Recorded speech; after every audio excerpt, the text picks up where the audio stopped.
Hey, I'm Rob Sesternino, and I hope you're hungry for another helping of the slop.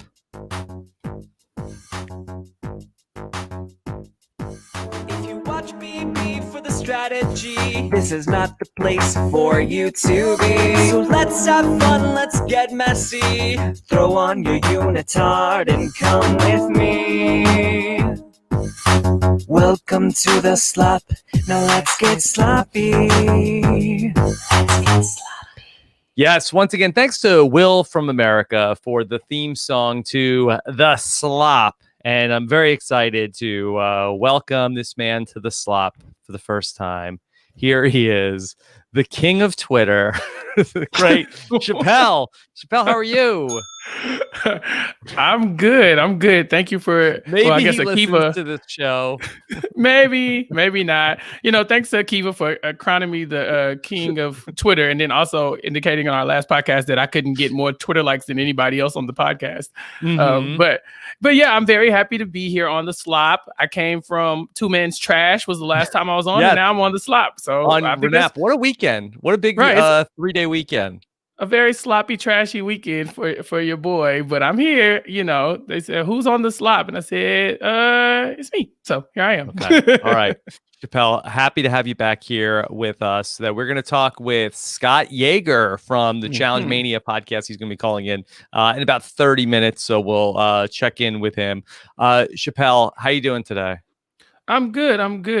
Trying to stay involved in the Big Brother live feeds. It's getting kind of tough. We're missing out on some of the more dynamic players. Janelle's gone, Devon's gone. So just trying to find the joy in the little things these days.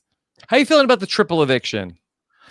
I know people were saying that Big Brother Canada does a triple eviction a certain way, and then we do our double evictions in a certain way. And I want drama. So whatever it takes to make this week entertaining, I don't care how they do it. I want it all shaken up. I want them to just put them in a bottle and shake it up. So yeah, so I'm excited for it. No, I'm the same way. I feel like that. I know this concern of it'll be fun Thursday, but at what cost? And I kind of feel like that. But where was it fun? Any other? I will. Let's cash in on all this potential fun that we might have down the road. Right, we'll always just have to hold on to that one time, day one, that little tiny veto. So for me, let's look forward to it. What's the worst that could happen? At least this way we know 3 people are going. Well, kind of, right? So let's hope for the best. We'll see what happens. Yeah, we'll see what happens. Okay, thanks. All right, and Chappelle, how did you feel about the Dr. Will neighbor twist? Am I the only one who thinks he looks like an android? Dr. Will looks like he's been cryogenically frozen. And he came out. He only comes out of his home for Big Brother finales and twists that lead to nothing, apparently. I'm still very confused. Now, he said there was going to be tons of gifts and twists, right? Where are they? Yeah, he said that there was going to be a lot of stuff happening, and it's been a very slow week. I don't know about this OTEV that's coming, but I really don't know. Yeah, I was waiting on prizes and white elephant contests or whatever, Yankee swaps or whatever they call them. But I was waiting on all that kind of stuff. But I think some people came away with some money. Yeah, and Dr. Will showed his face for 5 minutes. How much do you think they pay Dr. Will to come and do something like that? Yeah, I think he got a lot of money. I feel like he probably got more than $10,000 that David got. You think they paid him more than $10,000 just to come and say 2 sentences? Oh, definitely. Yeah. What is the budget? I mean, Jesus. Paul had to come do a Dr. Will. Right. Paul had to come do a whole song and dance number. Wasn't he tap dancing and yeah. Paul did the Charleston or something on his season. I bet they didn't give him $10,000. I'm confused. I don't know why. I mean, isn't Will local? Couldn't he have just phoned this in? He should have just Zoomed or Yeah, they could have just had it on Zoom. I'm not really sure exactly why they needed to have him come in. Let me ask you something else, Chappelle. I've been looking at Dr. Will. Okay, here's Dr. Will on Instagram, and you mentioned he's got a unique look now, Dr. Will, and so. Here's a couple of shots from Dr. Will's Instagram. Here he is. He's wearing the robe here. He's winking one eye here. And then this other Dr. Will picture, he's winking the other eye. Is Dr. Will winking a thing? Famously, I can't wink both eyes. I can only wink one. And so yeah, like that's why my claim to fame is that I can only wink one eye. So I'm very impressed that he was able to wink the other one. But hold on. So you can only wink one at a time? Yeah, zoom out. We're not doing this today. You have one eye that doesn't close on its own. I can only snap with one hand too. So if you really want to just make me look bad, but no, I think that's Dr. Will's thing. Apparently, he looks laminated. Laminated is a good way to describe him. He's very shiny, very sparkly, like an Edward Cullen type book. So he got a little bit more color on him. But if you told me he was a robot, I would not think you were lying. Mm-hmm. Yeah. I think he used to say that about like he's half man, half amazing. No, just full android. Like he's just been. Yeah, he wanted to preserve his face. He used to say inside here it's nothing but circuitry and wires. And look at it. He looks like for the Dragon Ball Z fans out there, he's like Android 16, 17, 18 brother. So that's what he looks like. His hair is perfectly. Is that coiffed? What do you call that? Yeah, I think that's right. Spray painted as well. He he looks like a villain. Yeah, I guess he was. What is was he at like some sort of like a gender reveal party for this photo in front of like the wall of pink balloons? Well, you would think he was, but you would hope he put that in the caption somewhere, right? Like, I don't know. Well, I'm at a gender reveal, but look how freakishly handsome I am. Hashtag freakishly handsome. Yeah. Wink with one eye. So I don't know. Like, is he doing? I don't see a lot of other wink photos. Is that like? Did he wink on Big Brother 2? Was that it? Is it only as it pertains to Big Brother? I'm not sure. I mean, these pictures are. A little disturbing. I'm not gonna lie to you. It's like, could you go back a little bit? To which one? Go back to the what do you gallery. want to say? Oh, he has the picture with the coffee mugs, right? This one? Go up. No, back up with the coffee mugs. Okay, this one. Yeah. But there's two, right? And they're separated by the picture. By the gender reveal photo. Right. So did he take this picture, go to the gender reveal, come back, get in the robe, and then take the next picture and then wink like as fast as he got it? But he's in the Big Brother house in that picture, according to the caption, right? Yeah, according to the picture, in the Big Brother house, the coffee is served hot, but the revenge is served cold. Who's he having revenge against? So he's drinking the coffee and serving the revenge. Is that correct? I guess so. I didn't know they had many blinds in the Big Brother house. Yeah. Chappelle, what is this gimmick of like I don't know what your neighbors are like. Do they drink a lot of coffee in bathrobes? I'm a coffee enthusiast and I don't own a bathrobe. And nor do I know if my neighbors own one, but I see that we have to know that Dr. Will owns one. That's a huge cup of coffee for someone who seemingly is doing nothing this week. Yeah, he's up all night though. Why does he need the coffee? Is he just watching the feeds? Is he just pounding coffee and trying to like stay up and stay relevant on what's going on in the house? The feeds are so boring. You'll need all this coffee if you're going to stay up and watch. I can relate. Listen to this Ponzi scheme also then. Lots going on this week, and your friendly neighbor is pulling all the strings from behind the scenes. Okay. So we'll tag Dr. Will with your complaints. And then he says, okay, three asterisks. Tag someone you are having a Big Brother watch party with this week and post your prediction for the upcoming unprecedented triple eviction. Okay, hold on. So people are having Big Brother watch parties in the middle of this pandemic. Yeah. Well, going back to that first or second HOH, remember they were showing us that they were trying to like show us like have a Zoom watch party with your family. Oh, so he wants to be tagged in the Zoom watch party people. Mm-hmm. Okay. Yeah. Okay. It was a weird flex, but okay, that's fine. I don't know if I would want Dr. Will, like not this version of Dr. Will knowing my business. He's very, like I said, he's very shiny. It's off-putting. Chappelle, and then he has these hashtags: Big Brother 2020, hashtag Big Brother All Stars, hashtag CBS Big Brother, hashtag Dr. Will is a national treasure, and hashtag freakishly handsome. How many people do you think use the hashtag Dr. Will as a national treasure? I would be shocked if there was less than 100 people. It's all his posts. Not named Dr. Will. Well, I mean, the freakishly handsome it's probably a solid assertion at this point, because the freakishly part, that's the part that's kind of jumping out. Like he's handsome, all right. Like, ooh. Oh my god, is there such thing as being like too handsome? Is that what's happening here? It's like looking directly into the sun. You got to squint. Like, I see is that why he's winking with one? Maybe he can only wink with one eye at a time.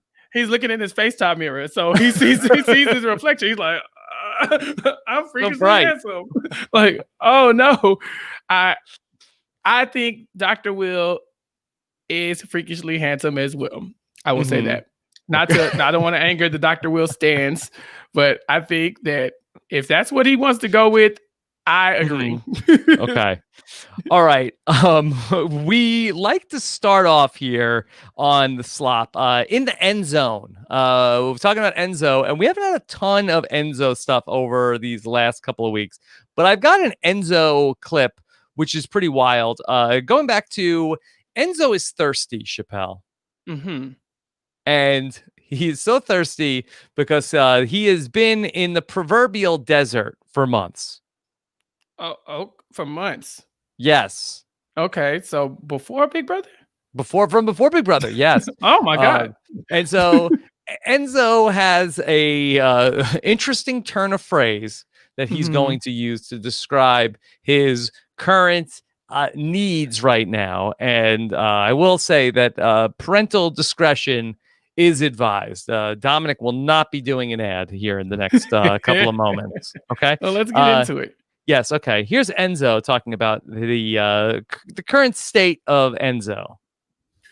I said it in there. Go to the store. I got what you call desert dong, yo. I was like, I went from quarantine to sequestering to BB house, and I got no women. I'm dying in here, yo. They were like, oh shit.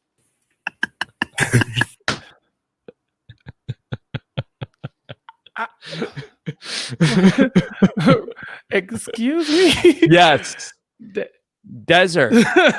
desert dong. We can say dong on your. I mean, we probably shouldn't. We surely shouldn't. Desert dong Enzo. Alrighty. And it's because it's dry down there, right? That's what's happening. No, I think it's been so long. I think that like a desert. Yes. Yeah. Yes. It's been a while since he's been wet. Is that what you're trying to insinuate? Yeah, I don't know if it was. We'd have to ask him on a 5-minute podcast of just how graphic of a reference this was. I just thought that he has been in the desert for so long. Like in California. Period of time. Now this was sent to me by a couple of different listeners. This clip from the live feeds, but I didn't listen. The Desert Dawn clip. Yeah, That's disgusting. Why do the listeners? Why is that what you guys connect to? Desert Dawn. They all like, God, you're gonna love this. Yeah, but you're wrong. I love it.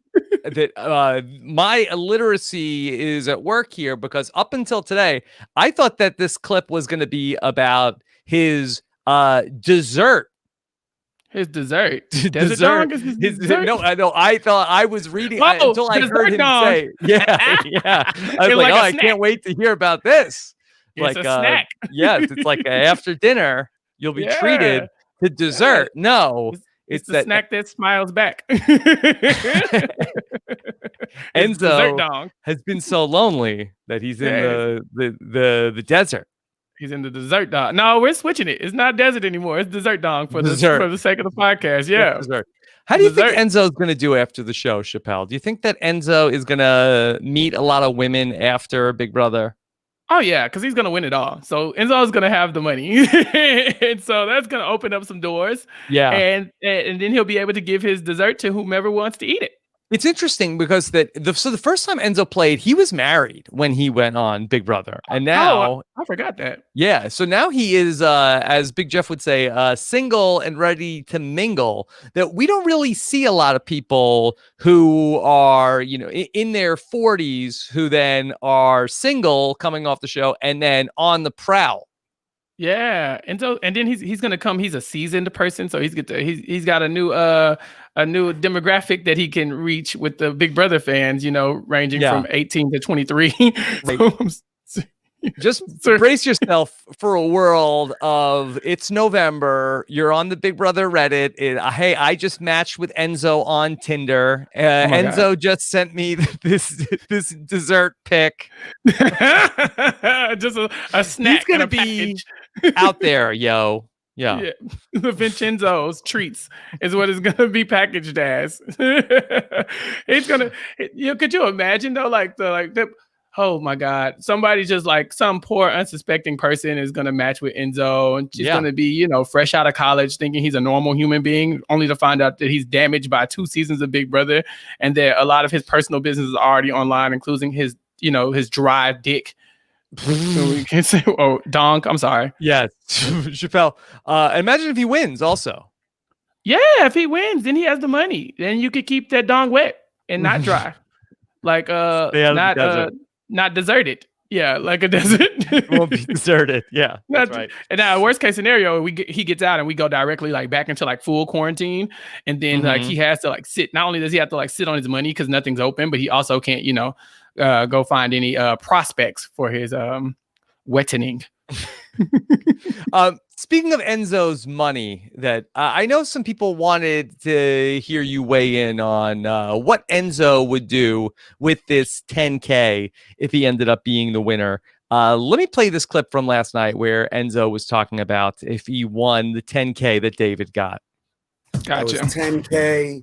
Man, I could have just bought anything with that. I mean, clothes, a motorcycle, an 80-inch screen TV. I don't know, whatever, man. I could have bought so many things, man. Although I do got a 75-inch TV, so I'm okay with that.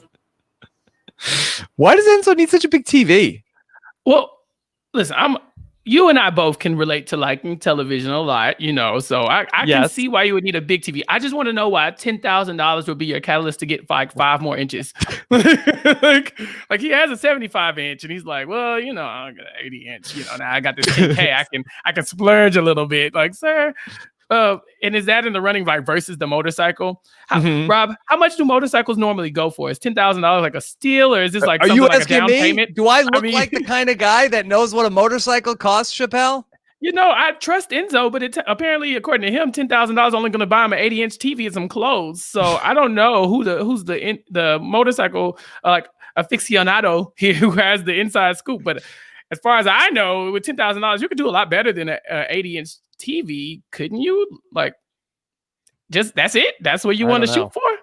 Yeah, if Enzo wins the season, how big of a TV is he buying? 80. 80. That's it? 80 inches. That's it, yo. 80-inch That's TV. all he needs. I don't know what he's going to do with his 75-inch TV, but apparently, he could donate it to charity or something or give it away to the second prize winner. Who knows? But it sounds like 80 inches is his goal. What is he going to do with all his winnings if he's not going to buy spend money on 5 inches of television? That's a huge TV. Yeah, he could put clips of himself up on the screen, and then he can invite his lady friends over, and then the desert can go away. Yeah. Okay. One other Enzo thing. So a very resourceful person on Reddit, Kay Bisley on Reddit, posted this on the Big Brother subreddit. I run a Big Brother group, and Enzo's mom is always popping in to make sure we know how great her son is. Someone asked if he showers. So they asked his mother if he showers.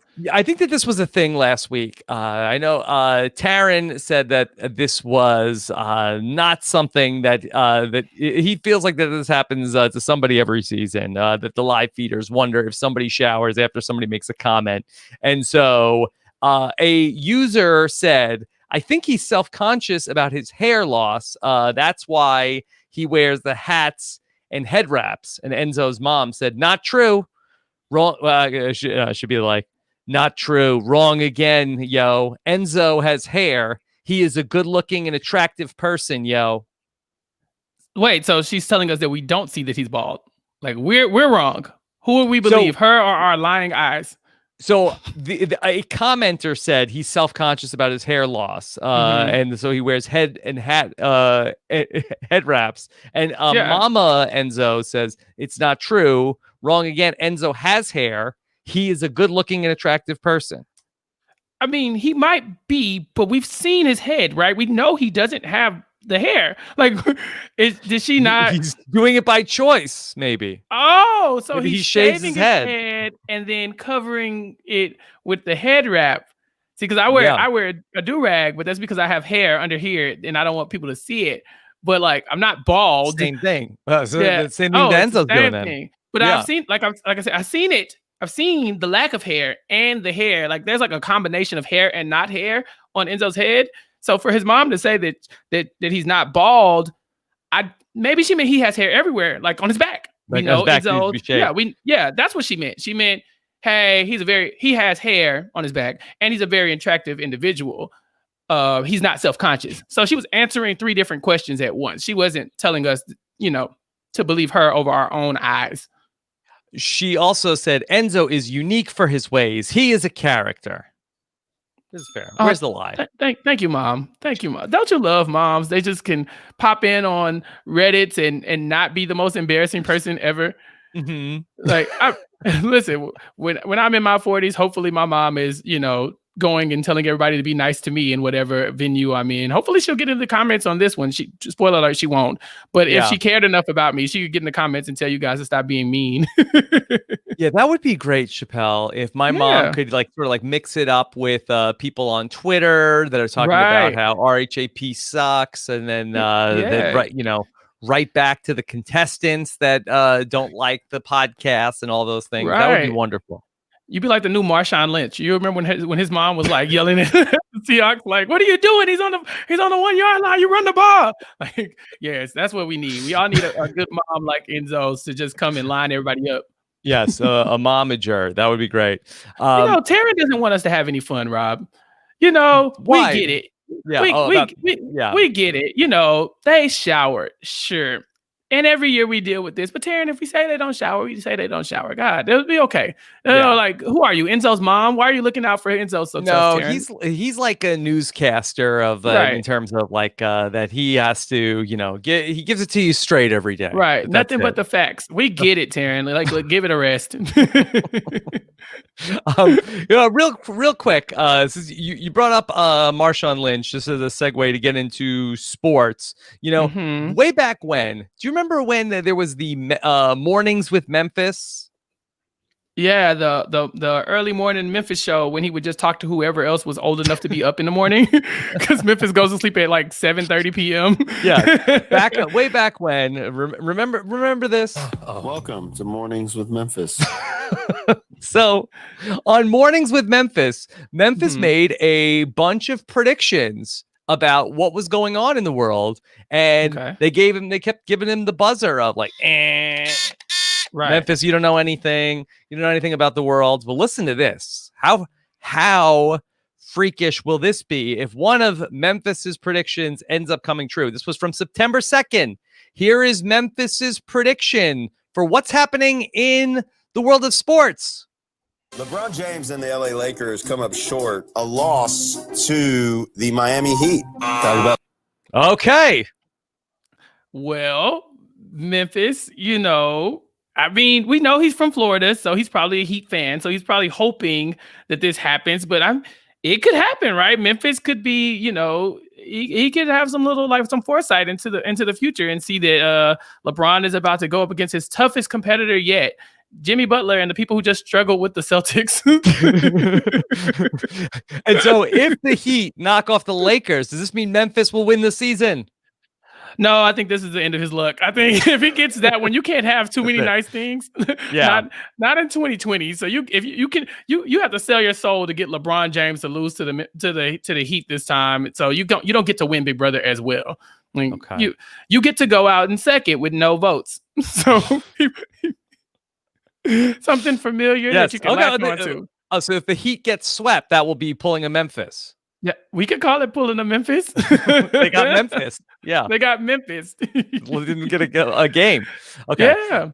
Chappelle, let's welcome into the show. Okay. They're very excited to talk some Big Brother with this man. You can hear him on the Challenge Mania podcast. Great friend of the show. I know that his wife is a big super fan of the shows and Renap. Let's welcome in Scott Yaeger is here. Scott, how are you? Hey guys, how's it going? Oh, it's going Hey, great. Scott. How are you doing? Good. I would be remiss if I didn't remind you and your audience that my wife Lindsay is in fact a Supreme Court justice. Oh, for the yes. Renap Yes. Supreme Okay. Court as well. Yeah. So. All right. We're trying to So that's limit hello. the Supreme Court talk these days, Oh, yes, Scott. yes. But Yes. Apparently, Rob didn't pay his taxes a few years ago, but we'll get into that later on. How are you guys Okay. doing? yeah, doing really well. How about you? Good. I'll be honest. I was tuning in, and I feel a little left out. I didn't get to partake in the "What does Dr. Will look like these days" conversation because Yes, I well- have a hot take. Yes. Do Okay. it. So yeah, you give your hot take, and I'll go ahead and bring it up. So Okay. I think he looks like, and this is coming from someone like myself who I don't really have a lengthy history of looking at Dr. Will. I've only, full disclosure, looked at him for the past few years. But when he wandered off outside that balcony with the bathrobe on, I thought I was looking at the actor Timothy Oliphant. And I sent Rob a picture. yeah, and they said, I'll bring it up here. Give me one. Good, give me one because I was gonna second. have to Google it. I was like, I don't know who that is. And I think I will, I think the comparison is justified. I'll just say Yeah. Okay. There you go. Timothy All right. Oliphant. Okay. Let's see if we get. Hold on. It's this one is the. What do you think? There's a Silver Wow. Fox photo where it's identical. That one right there. I mean, that's pretty close. What is Timothy Oliphant's claim to fame? So he was the star of a show on FX called Justified. He was in Deadwood. Most recently, he had a supporting role in Once Upon a Time in Hollywood. But I feel like Dr. Will went to wherever he went and said, "Give me the Oliphant." Right, the Oliphant, but shiny, Yeah. the Oliphant, but with plastic. Like an Oliphant well. toy, Right, Oh. exactly. He looks like an Oliphant action figure. Yes. Mm-hmm. So do you Yeah, think yeah. that he's wearing a Oliphant mask like Mission Impossible? That's very No. possible. It's more like a latex bodysuit. It's very shiny. It's very sticky looking. You don't want to touch it. You don't think so? No, that's just me. Okay, It's whatever. just like a level too mean for me. But I'll go with my the God. Oliphant comp. Oh no, I didn't mean that to be mean. It's a gorgeous bodysuit. It's just shiny. It's shiny. You know, It's freakishly Scott- handsome. Yes, freakishly handsome is what. Mhm. I never want to be called that again, by the way. Like the next time somebody like my mom would probably be the only person to say this to me. You are freakishly handsome, Scott. I'll be like, yeah, that's an insult now to me. That's like Enzo's mom. Enzo's mom would say that for Enzo. He's freakishly handsome. He's not freakishly handsome, yo. He's just regular handsome. Yeah, regular handsome. Yeah. Scott, you sent me that picture, and I thought that was a picture of Dr. Will until I did a double take. Yeah, it's honestly pretty creepy. Mm-hmm. That's pretty close. I've never seen Timothy Oliphant before, but if you told me that they were related, I would believe you. Yeah. Yeah. Okay. All right. So, Scott, what has been your impression so far of Big Brother 22? Well, it's been from where I sit, and I'm very plugged in, as you guys, of course, are, to the internet viewers and the live feeders and all that good stuff. And from that perspective, it's been kind of a gloomy watch. As you know, I come from the challenge side of things, Yes. where we had two beautiful representatives on the season, both Bailey and Devon. And for that and a million other reasons, it was tough to see them struggle pretty much from the gate. As Chappelle said, we had that brief moment where she won the fittingly tiniest veto ever. But other than that, yeah. So what's great about this podcast that you've invited me to be on is that this is sort of the everything but. This is the jokes, this is the fun. Yeah. But to be honest with you, it's been hard to sift through all the literal slop that we've had to deal with from a gameplay perspective and kind of who's been running the game in the most aptly named alliance ever, the committee. And you know what I mean? Like, literally, has anyone ever looked more like the name of their alliance than the committee? Like, that is a committee. If I've ever, that's like the committee from The Office that plans the parties. But yeah, so this is great because, you know, what you guys started talking about here, and what I imagine we're going to talk about from here on out are the laughs, are the fun, which is what Big Brother's all about. And, you know, kind of the very youthful and vibrant energy and fun that you can pick fun at, you know, while watching these people in a fishbowl for 3.5 months. Yeah, we're you mean trying, to tell Scott. me this isn't like, wait a minute, Scott. No, you mean to tell me this isn't like the most like strategy-based fair game that ever existed? Like, you watch Big Brother for fun. I watch this for cutthroat strategy, moves, backstabbing, just general gameplay across the board. And people are watching this for like wacky antics. No, and well, I'll be honest. outfits. I agree with what you're saying. And like, typically, like, for instance, like on a normal season, I loved like the game Tyler played up until the end where he lost. I love the 2 games that Paul played. Like, I love that when it's like one person really playing a great political game. When it's like, I don't know, like just a company or a committee just kind of taking turns, picking off people that are great and individualistic and you know, and smart and fun, like that, I don't think is as fun to watch. And I think last season had a bit of it as well. And I think that Big Brother 21 and Big Brother 22 have kind of fallen into a trap that the last season of the challenge kind of fell into. And then not the most recent Survivor season, but the one before that, where, you know, I don't know about you, Rob, but reality TV, which is normally a pretty fun thing to cover, got, you know, kind of pretty sad and serious and somber. You know, to where you need like a borderline master's degree to talk about some of this stuff. So sometimes it's fun to just sit back and appreciate the goofiness of a laser, you know, or a zing bot, or, you know, the jokes that we're going to talk about here today. Scott, let me just ask you a question. And so you normally are covering The Challenge, which is a show that I feel like, and I'm not no challenge expert, but I feel like that there's got to be a lot of seasons where people do come in with these pre-game alliances, and a lot of it is sort of like predetermined. But I never hear people saying like, "Oh boy, Challenge is getting a pretty boring season. Nothing's going on." Well, how is The Challenge able to keep things fresh when the outcome may not always be, you know, completely unpredictable? Well, I think a couple things. One is similar to what Big Brother tries to do, which is, yes, you're totally right. On The Challenge, where you have a cast where 80% of these people know each other. Even if they don't know each other, they might get a sniff of who's going to go on the next season. They slide into their DMs and whatnot. There is a lot of pregame finagling, but that's all fine and good. But when you get there, you know, it all comes down to these eliminations they have, where it'll only get you so far to have the numbers in your favor, because, hey, if you can, you know, knock someone out in a hall brawl or something, you'll stay in the game. I think Big Brother is just, you know, one step too many, where it's, you know, you don't get that final chance to save yourself. It always comes down to a vote. And the earlier seasons of The Challenge, which are now available on CBS All Access, I'll throw them a plug. You know, the very early ones ended with a vote, and they were very anticlimactic because of that. And once they came up with this brilliant thing where we were never going to have someone leave, you know, waving goodbye, it was going to be, you know, leaving on your back or leaving crying or leaving whatever. That's when The Challenge, I think, got really fulfilling and exciting, because someone always ultimately has to lose. They might get ganged up on, they might get thrown in by the committee, but if they have what it takes to beat every member of the committee on the way out, they're going to be the one at the top of the mountain at the end. Yeah. Scott, this is a good point. Tell me, what do you think about this? Okay, Chappelle, we got too many people playing in the veto. You make 2 nominations, the 2 people nominated, and the HOH play veto. That's it. That's it, yo. And maybe a consequence for the HOH is they lose, right? Like, so in The Challenge, you often have to compete against the person who put you up, or, you know, they have to throw people against now you're on the block. Right. Like, if, let's say Cody's HOH and he says, you know, black people, David, whatever, whoever, you're on the block. And then he says, okay, Christmas, go dispatch them. And so if Christmas loses, now Christmas is on the block. So now it makes it, you know, where she's looking at Cody like, I thought we were aligned. And he's like, well, I just needed you to win the challenge.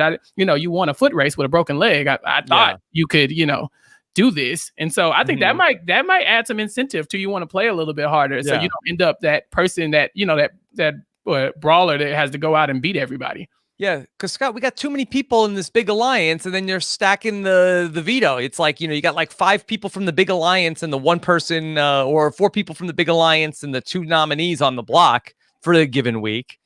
Too many times, just like, okay, I choose not to use the veto this week. So maybe that could be something to workshop. But this is too much strategy talk. Yeah, it's true. You know, and I agree with what you're saying. And I wish that Big Brother they always throw these kinks in the game, but like they put too much thought into like, the delivery system of it, right? And coming up with a corny name for it. And like this season is going to be a camp and this season is going to be a basement, but it really never affects anything. It's sort of just like a new version of what they already have.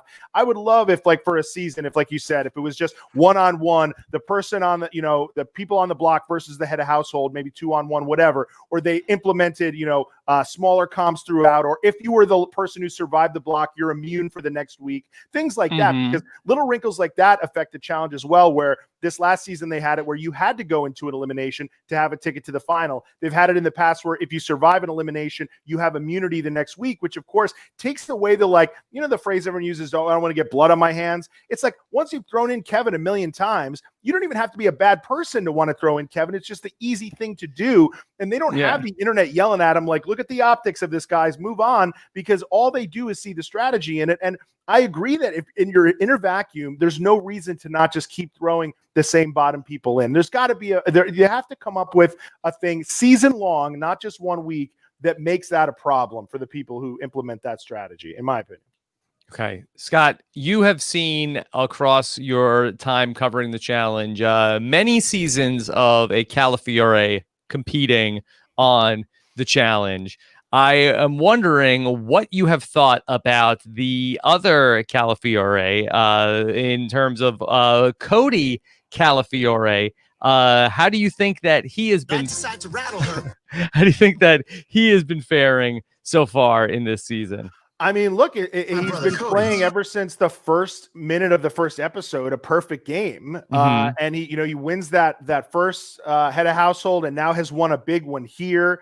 And for some reason, it's so weird. Not one person has mentioned his name once as someone you need to get out of here. Whereas I feel like every other season I've watched, he's like the perfect person to sort of, use as, look at this, this big threat, if you will. I always say that, like, you look at a Brett or you look at a Jackson or you look at, Cody, and Big Brother's games are so wacky, they don't necessarily have to be comp beasts, but these guys all seem to be. And to me, what's funny about Cody is that, Paulie, as you know, in particular, is a very polarizing guy, both on Big Brother, almost, I would say towards the end here, as much on the challenge as Big Brother. But for let me say, I'm a huge fan. Yeah, we know. Yeah. No, he's a huge fan of yours, as I think Matt Ligori can attest to. I remember the look on Paulie's face when Matt Ligori told him at one of our live shows that he was with you, and he had and Matt was smart because he asked if he could take the picture with Paulie and Cara, and then afterwards was like, "Oh, I'm with Rob, Sister Nino." And Paulie's eyes lit up, and I think he said something really weird, like "Come see me in a backyard" or something. And I think he meant the backyard. Yeah, I think it was "Cash me outside." How about that? Was the exact quote? That's exactly "Cash what me it was. outside." Stay crushing it. Yeah. He wanted to crush it. It's a big fan of yours, what's Rob. great about Paulie is that he's obviously very polarizing. Cody, for the most part, though, seems to be very well liked both by America and the people in the house. But he sounds exactly like Paulie. So if like you're someone like me who mainly has heard Paulie's voice over the last few years, I can kind of close my eyes and pretend that Paulie's playing this very likable, winning Big Brother game if I want to. Yeah, so it's pretty fun. Use your imagination on that one, huh? You're like, an alternate universe. Yeah. So Paul Calafiore has recently taken to Twitter to go on the offense to talk about how well his brother is doing on this season. And yes. Paulie or Paul? Is there another? Well, he person? goes by Paul on Twitter. He goes by Paul on Twitter. Yeah, it's what it is. It's like it's like how most people they like to turn it up to 11. He likes to turn it down to 7.5 on Twitter. Let you know he's being slightly serious. No longer Paulie. This is all business. I'm Paul now. So yeah. Okay, Paul. Also, very Paulie professional. I like that. But right. I think Paul. Yeah, he got. They beat him to Paul. Yeah. Okay. Paulie in the union, so he had to go by Paul. Now, are you interested in hearing about a Twitter feud between Paul Calafiore and Angie Rockstar? I followed it. I'm sorry to say I did catch a front row seat to this, and it was I'll let you take it away. It's hard to hear, but yeah, let's read it. Yeah. No, there's a lot going on here. And so, okay. All right. Let me take you through the oral history of Paul Calafiore versus Angie Rockstar, if I may. Okay, all right. And this is a lot of visual aids here, and then Scott, you can help us sort of make sense of what's all going on here. Okay, Sounds good. All right, here we go. So we start with this picture. This is a photo of Cody, and this is a tweet that it's so this is going to create some confusion here in terms of the way that this tweet is framed. But a user on Twitter, and I'll be very professional throughout this, Ravina White, said that D fat. Ravina did not say D. That's dong. Dong. That desert dong fat. Gotcha. Retweet RT at all BB updates : Cody serving bulge ! Exclamation point. Hashtag BB16. Hashtag Calafiore jeans. If I can step in here, I think one of the main problems with the communication here, it's a lot of old Twitter technology as far as the retweeting style, the quote tweeting. It's hard to tell who's saying what and who is complimenting said dong here, I think is the thing. Yes. Okay. So yeah, this is where things get complicated. This is an old tweet. It's from July 5th, 2014. This is Paul Calafiore as a BB16 viewer comment. That Bar Mitzvah DJ at the time, I believe. Yes. And so this was and then apparently this resurfaced somehow and came across the eyes of one. Wait a minute. Yes. Wait a minute. Okay, let's just break that down before you move forward. 'Cause I want to make sure I have the order of operation correct, right? Yes. So BB updates first tweets out Cody serving bulge. Then Ravina White quote tweets it and says that desert dong is fat. Okay. And then Paul Calafiore, the watcher at the time, the audience member, tweets that's the Calafiore jeans. No, he was hashtag Calafiore jeans. Because hashtag Calafiore jeans. Also. Please don't click on that hashtag. Hashtag Calafiore jeans, because he too has a fat desert dong. Documented. Yeah. Okay. And it apparently is documented. Okay. That's all I want to know. Make sure that we knew who was saying what. Okay. Okay. All right. So Angie Rockstar says, I don't have a brother and I'm not a dude. ... This normal ? Y'all talk about your brother's bulge or nah? Or nah. Now, let me ask if you guys know the timeline on this or whether you think they're related. So around this time was when Cody, I believe, won a competition. I think it was the head of household, and Paulie tweeted that he was going to give a big French kiss. Started getting the brotherly love thing going on today in present day. And then I wonder if that was maybe what set Angela down this rabbit hole of real cute. Of all of this. Is that possible? Because to randomly find a tweet from 2014, I wonder if she was, sort of thinking, should I go and find more receipts to back up my claim that maybe you and Cody have a different relationship than the average brothers? Well, Scott, I have a question for you. What did she search to find that tweet? Did she search Calafiore hashtag Calafiore jeans, or did she search that dick fat? Maybe she searched Paulie's Twitter and then Cody. Okay, hang in there because the more on this to come. Okay. That's part of the story. Okay, got it. Okay, I don't want to spoil what's to come. But yes, I'm finding out all of this for the first time. I don't follow Bulge news, so this is the first time I get to weigh in on something like this. Just to answer a couple of Angela's questions, that I do have a brother. You could consider me a dude, probably not normal, and I do not talk about my brother's bulge. Okay. Yeah. Scott, you have a brother? I do have a brother. Both of us, I believe, consider dudes. Definitely none of this, at least publicly, for sure. Yeah, for sure. Okay, then we're 3 for 3 because I have a brother. I am a dude, and I mean this might be normal to someone, but this is not my truth. I don't talk about my brother. I really don't talk about him often. So We have to remember this is the most he's Pauly, gonna though, also does, I believe still, but I know at least for a certain amount of time, did have an OnlyFans.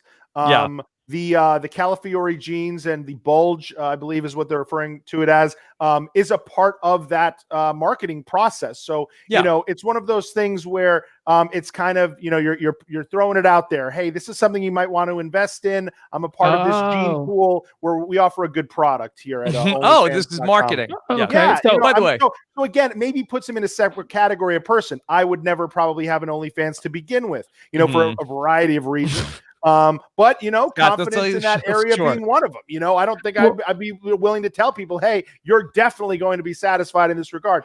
Pauly is a different breed of man in that regard. So knowing that, it's one of those things where it's slightly less weird coming from these two. Well, so I the only part I take pause with, amongst all these other things I take pause with, is that he's using his brother's picture to advertise his OnlyFans by saying like, look, we got the same genes, when he could just post his own picture. But did he have that OnlyFans in 2014?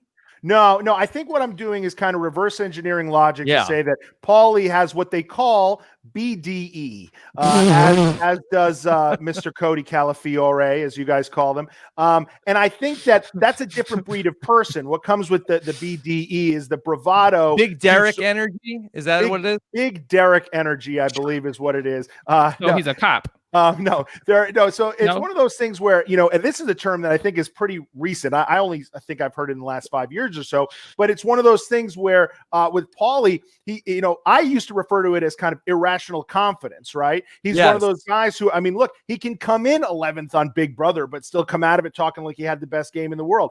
And you wonder, where is this coming from? The BD. And so it's one of those things where this is a seed where had I seen this tweet without even seeing a similar photo of Pauly, I might think, I wonder if the BDE is a thing here. So it all kind of just bleeds together, if you ask me. Okay. Seeds, all right. baby. Seeds, baby. That's right. Yeah. That's right. That's where ultimately the Calafiore genes come from. Seeds, baby. From the everything seeds. That's right. Can't find that clip fast enough. Please don't. All right. So then that's what Angie Rockstar had to say on September 24th, which got a response from Paul. That Paul said, aside from you stalking a retweet of mine from 2014, if you read the tweet, ... someone else said that Desert Dong fat. My quote, however, was #Calafiore jeans. Now, as someone I've seen cry and beg fans to be nicer to her on Twitter, maybe you should just shut your flop ass the F up. #BB22. I love the #BB22. Just keep it current. You got to timestamp them because people go back and find 6-year-old tweets about your brother's dong. I think he made some valid points. And that's all I will say. Now, her point still stands. That Calafiore jeans tweet doesn't come from you not speaking on your brother's genitalia. Yes. And so, so she had one point, but he made several. He quoted it. It really wasn't his original thing. And Rockstar has asked people to be nicer to her. And so for her to go digging something up on this guy who she doesn't seemingly have a relationship with, maybe just kind of chill a little bit. Yeah. #BB22. #BB22. Yes. Shut your flop ass. The F up. Is that a Big Brother finish reference to? Is he saying she flopped on the show? Because didn't they finish around the same? I think he's calling her a flop in every sense of the word. First lady of podcasting? No, not every sense of the word, I guess. I think he's calling him a flop in like that she doesn't she never hasn't been invited on the challenge. Is that why she's a flop? Well, she just her if Big Brother was supposed to be the launch of her career as a TV personality or somebody that people generally care a whole lot about, like just as like a general population type thing, then maybe that's what he's saying. Like, as a Big Brother player, you might be like replacement level or maybe forgettable, I think is what he's trying to say. Okay. All right. So then we have a response from Angie Rockstar who says, Def didn't stalk it. It popped up on my TL And actually, I was trying not to be judgy by asking if this was a thing, comma, thanks for letting my flop ass know. Winky face. So, Dr. Scott, Will what do you Wink. think does Dr. Will face, without the lamination? Scott, does Angie have a point? Like, hey, I was just asking. I had something I legitimately wanted to know. I could have gone to Google. Instead, I asked my Twitter followers, is this normal? Is this a thing? So yeah, look, here's what stinks, because I like Rockstar. I think I began following her close to her season. I forget, but I met her briefly at an event here in New York. She was very sweet. We were going to try to get her to come out to one of our things. We've kind of stayed in touch from afar. And I think that recently, even though I know she didn't make it on the cast, she has been the benefactor this year, I think, where a lot of people have, shown their true colors, and really not reacted well to, the way other people behave and a lot of things in the news and in life. And I think that Rockstar has sort of come out of this thing looking good. And I think a lot of people like Rockstar. They liked her on the show. Obviously, she was, someone who ended up being the target of a little bit of bullying and stuff like that. But now I think when the roles are flipped and the people who do the bullying on Big Brother have sort of gone out of style in a favor perspective, people like Rockstar, I think, have garnered a lot of support. So, I mean, maybe I'm only reading the good stuff, but to me, it seems like although she wasn't asked back on the show, she has one of the better reps from people who have been on Big Brother in the last 3 years or so. That being said, I do call BS on this. The whole whoa. Actually, I wasn't trying to be judgy. It's like one of those things where it's like, all I did was present the weird thing you did and ask people if this was weird. It's like, come on, you wouldn't have done that if it wasn't weird. So that is throwing shade a little bit, even if not directly. You were sort of assuming the people would do that for you. So yeah. Well, this is a very balanced look at this Twitter feud. I think that we're doing a really great job with this. We're covering all sides, Rob. I do. So far, it's not a flop, right? Yeah. So, but what you're right, Scott. Rockstar, even during the season, was kind of like the avatar for the audience, right? Because she was the one who was saying what we wanted her to, what we wanted to say, and doing what we wanted to do. She just couldn't get any power and couldn't win any competition to get us, like, to be like a real opposition to Tyler's side of the house. So we've always kind of like rallied behind Rockstar, and then outside of the house, she's from what it looks like, for the most part, not problematic. And so, yeah, in a situation like this, we want to rally behind Rockstar, but this, like, hey, I mean, not to stir the pot, but you guys look at each other, your brother's junks. Really? That's the thing y'all do? Oh, no, I was just asking. I was just kidding. I think that's, I don't think that's genuine at all. I think she might have got caught slipping a little bit.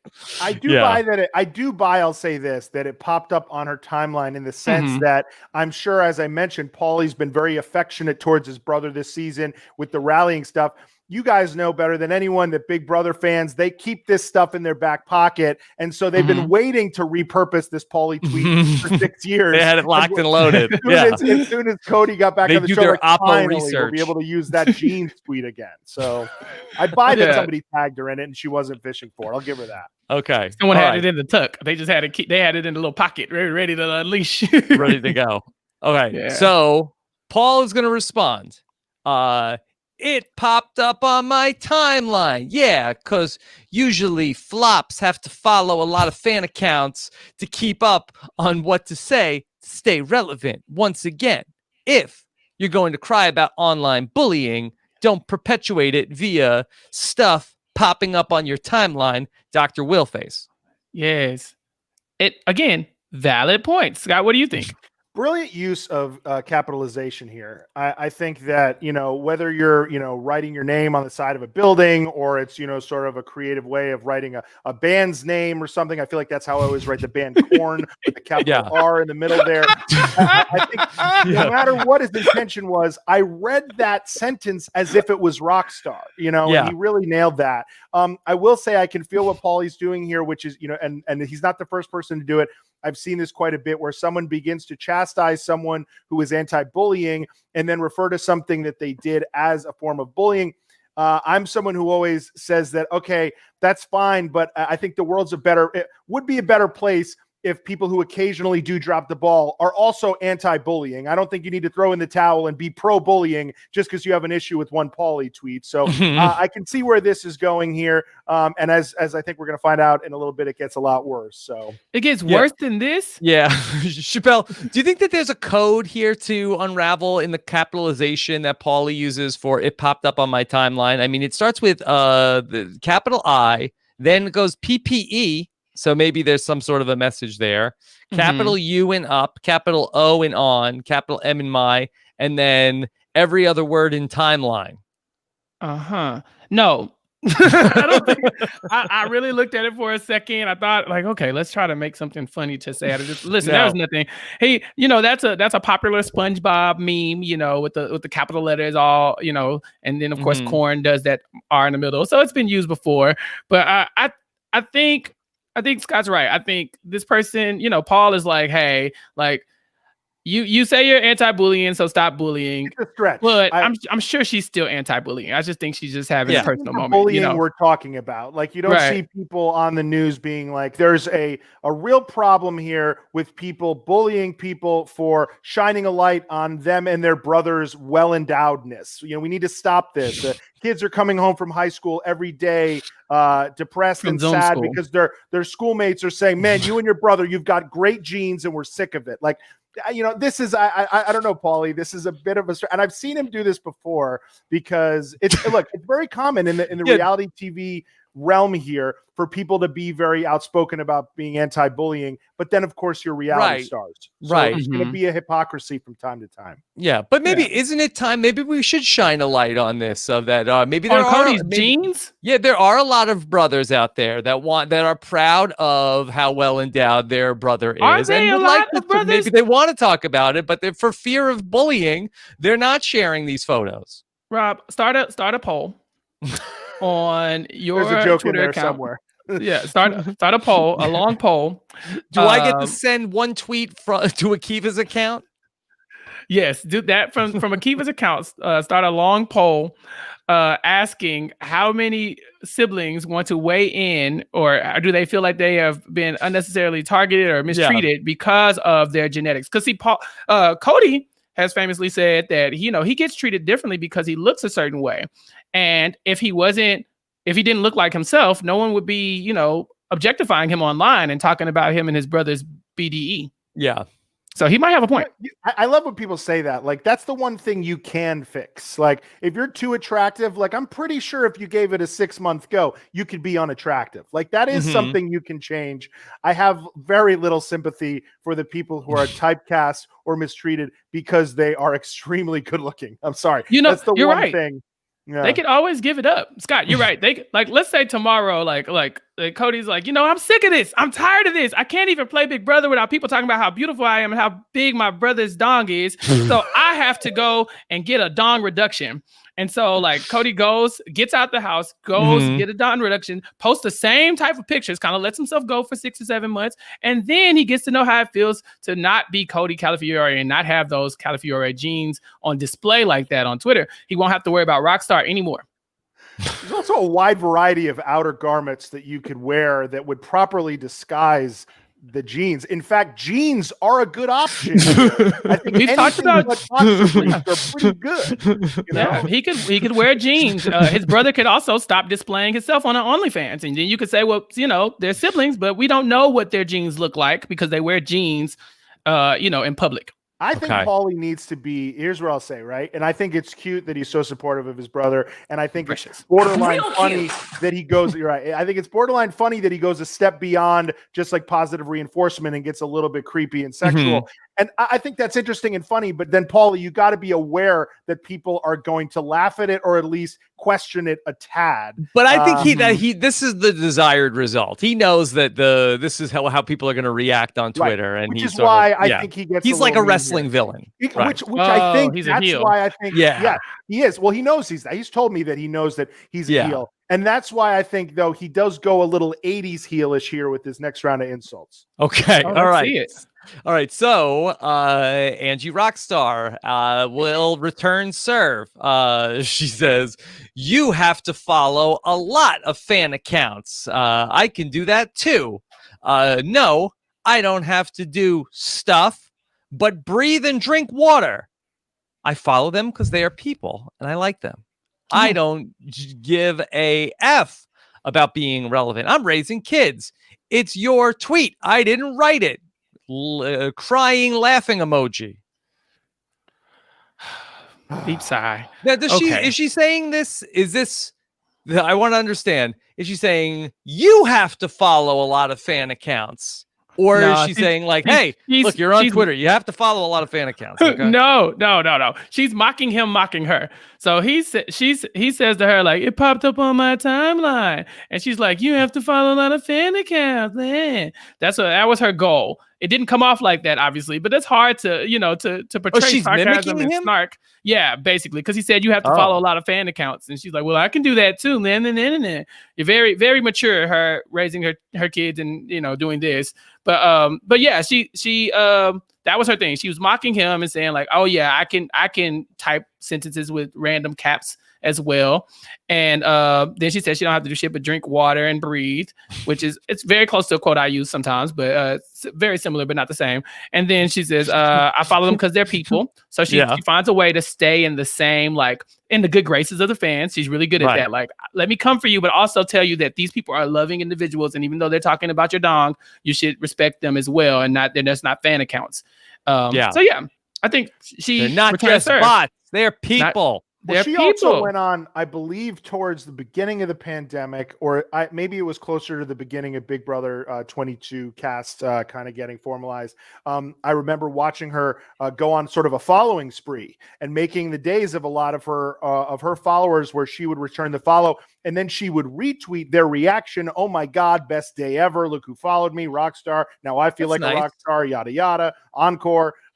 And so that I remember that. So I wouldn't be shocked if she's right that all this stuff does show up in her feed now, because unlike some people, she is probably now following a lot of, devout Big Brother enthusiasts who might be posting this fodder and it is showing up in her feed naturally. So I think that maybe what she's trying to say is that she's kind of down to earth. She follows regular people, fan accounts, if you will. That's part of her every day. And that's why this stuff shows up in her feed. But then talking about the raising kids here, unfortunately, that brings up the kids, which, kind of throws a softball up there for Paulie that he does not elect to take a pitch on. And that's where this goes south for me. Okay. She also adds, as far as staying relevant, which one of us just tagged a season neither of us was on? It was you. Okay, so she said he put BB22 in the hashtag. Right. Like, you did that for clout. You did that. Yeah. Okay, cool. Okay, we got action now. I like this. That's like on The Walking Dead where you start making noise and all the walkers start coming out because you hit the hashtag. He's like ringing the bell and like okay, cool. I like this now. And then he said, hopefully your kids have better reading comprehension than you do. Go back to just breathing and drinking water. You never wanna go for the kids, man. You never wanna. You can't go full heel. You heel is like somebody who you love to hate, and then you start talking about people's children, and that's when it gets kind of dirty. I think Scott was alluding to that a second ago. You don't like. So hopefully your kids can read.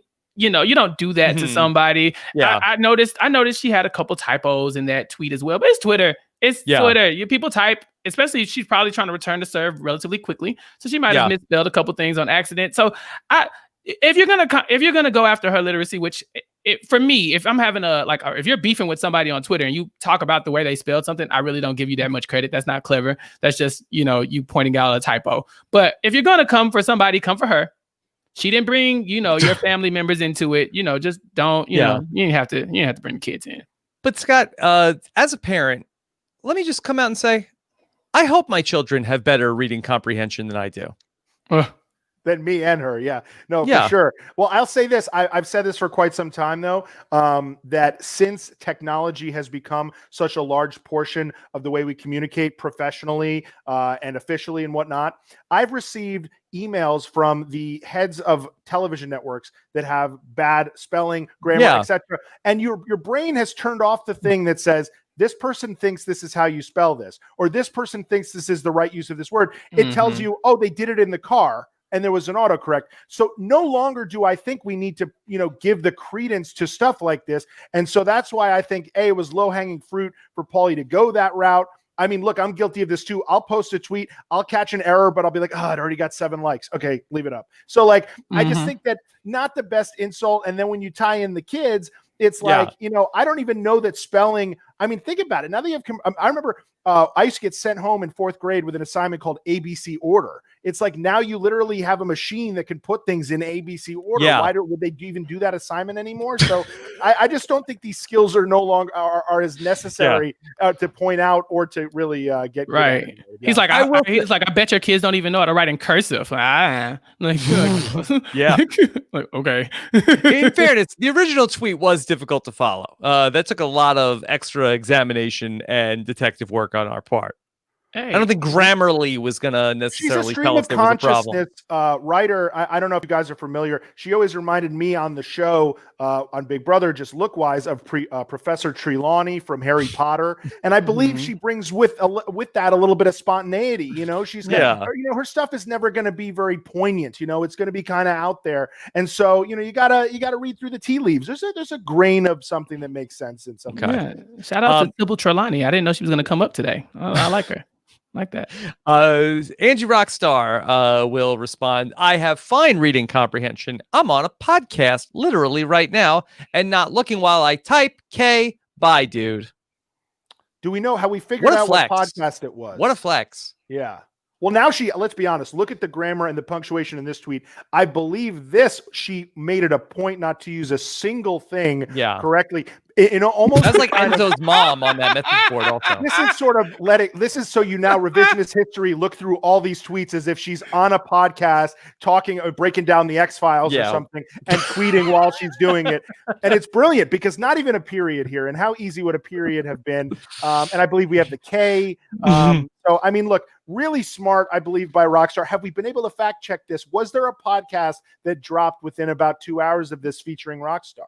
Yeah. Are you saying there's an X-Files recap, rewatch starring The Truth Is Out There with Rockstar? Well, I want to know, is the truth out there? Was she on have we been able to fact check this? Because brilliant kind of, excuse, for having, can a kid turn in a term paper and when they go, this is terrible, this is a D. I was doing a podcast while I did it. I mean, come on. Yeah. Oh, cool. Oh, no, that's now that I have, been, given the opportunity to talk on Rob's podcast, now my poor boss, every time they want something, I'm like, listen, I was on a podcast. Okay. Rob, you employ several podcasters, right? If you were to find that one of them was engaging in a Twitter feud, and let's say you got a little bit of feedback, maybe on your Patreon, and someone said, hey, Chappelle's really been off his game lately on the podcast, and you went and saw it. Well, maybe that's because he was having an argument mid-show. Would you give him a talking to? Does anybody think that Brent hasn't been in a Twitter argument while on a podcast? How dare you? His performance at all? Or I mean, look, Rockstar, as we know, first lady of podcasting, as you said, I mean, she was maybe able to that's why she's flop. Right, exactly. Yeah. Was she possibly able to not break form at all? Or is there a podcast out there where in the middle of it, she's just like, no, so episode 41 of the X-Files, I'm sorry, 1 second, this Paulie guy again. Oh my God. Won't believe this thing with his brother. She had enough wherewithal to do the whole capital letter thing, right? So she did the you have a lot of fan accounts to follow and random assortments of capital letters. But then all of a sudden she's like, but I'm on a podcast. I can barely pay attention to you. Well, it took a little energy to do what you just did. That's a 2-finger. You got to be using both hands to pull that off. You had to pull out the palm pre for that one. Back to normal. You got to make sure you're like, no phone. I mean to look dumb. Right. That's a T-Mobile Sidekick 2 move, to shout out the challenge. And I believe then this is the end of it. This is the I believe the final straw. So you know how to separate sentences and quotes from the ones outside of them, right? Here, let me pity plug the podcast you're on so it gets more listeners. Good night. Wait. Yes. Look right below that. Do you see what podcast that she was allegedly on? Which one? Evil Dick? The next, that's what it said. I wasn't going to say his name. I'm blocked. But it says Evil Dick doesn't need a plug from you. So look no further than that podcast. That's the answer to your question, Scott. Was she on Evil Dick's podcast? It all comes full circle. This whole thing argument started with a conversation about a couple evil dicks, and now we are coming Only it's one so is poetic. confirmed evil. Only one is confirmed evil. Yeah. one just fat, one fat, and one evil. fat and one evil. Yeah. Oh man, They're like Marv and Harry. Is that what it is? is From Home Harry Alone? the evil one? Bandits? Yeah. One's fat and one's sticky. All right.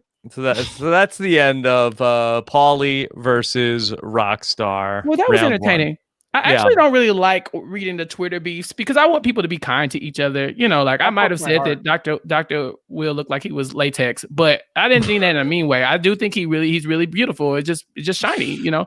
And so so I'd rather them all make up and kind of be nice to each other because I don't want Rockstar's kids getting dragged into it. But you know, I like Rockstar and Paulie's never done anything to me, so I would like for everybody to, you know, kiss and make up like someone would do with their brother. I just thought it was great to go through that was a very balanced look at this battle between two Big Brother Titans, zero flops. both at fault, I would say, in that one. Yes, Right. we Scott could all and be I better. Scott and I being the professionals on the panel, obviously, to weigh in on such a thing. So, you know, it's nice meeting you, Scott. Yes. Scott, how are you doing on time? I'm perfect. Yeah. Okay, you good? Okay. Scott's like, I'm not going anywhere. Okay. All My right. son's outside. My 1.5-year-old son is outside with my wife, and so I'm good to go. So this season, as we've been talking about, Julie Chen Moonves has been reminding everybody about being kind all season long. Inside of the house, I have a live feed clip sent to us by Faison at Faison RTV, who has this clip of Tyler reminding everybody about the golden rule. So maybe we can learn from this after the Paulie versus Rockstar feud. Treat others as you would like to be treated. Why did everybody forget the golden rule? Because of the internet. Why does the internet not follow the golden rule? It's exempt, I suppose. We learned that in freaking first grade, people. That's it. The internet, you just had to be nice, internet. You've broken the golden rule. Yeah. What did Julie say the golden rule is? It's better to be kind than to be right. Mm-hmm. Okay, Yeah. well, there you go. Yeah, there you go. Tyler says if you're wrong, just, you know, say that. but be kind. But you don't necessarily have to be right. I feel it. Is that the golden rule? That's the one? Just remember the golden rule. Which I believe, do unto others as they would. So maybe Paulie would like a photo of when Cody comes out of the house for Cody to share a photo of him. Yeah. And When to I also was comment growing it. up, Yeah. it was be kind, rewind. Make sure Right. that whoever is the next person Yes. to rent Under Siege does not have to do it themselves. They, in fact, get a movie they can start from the beginning.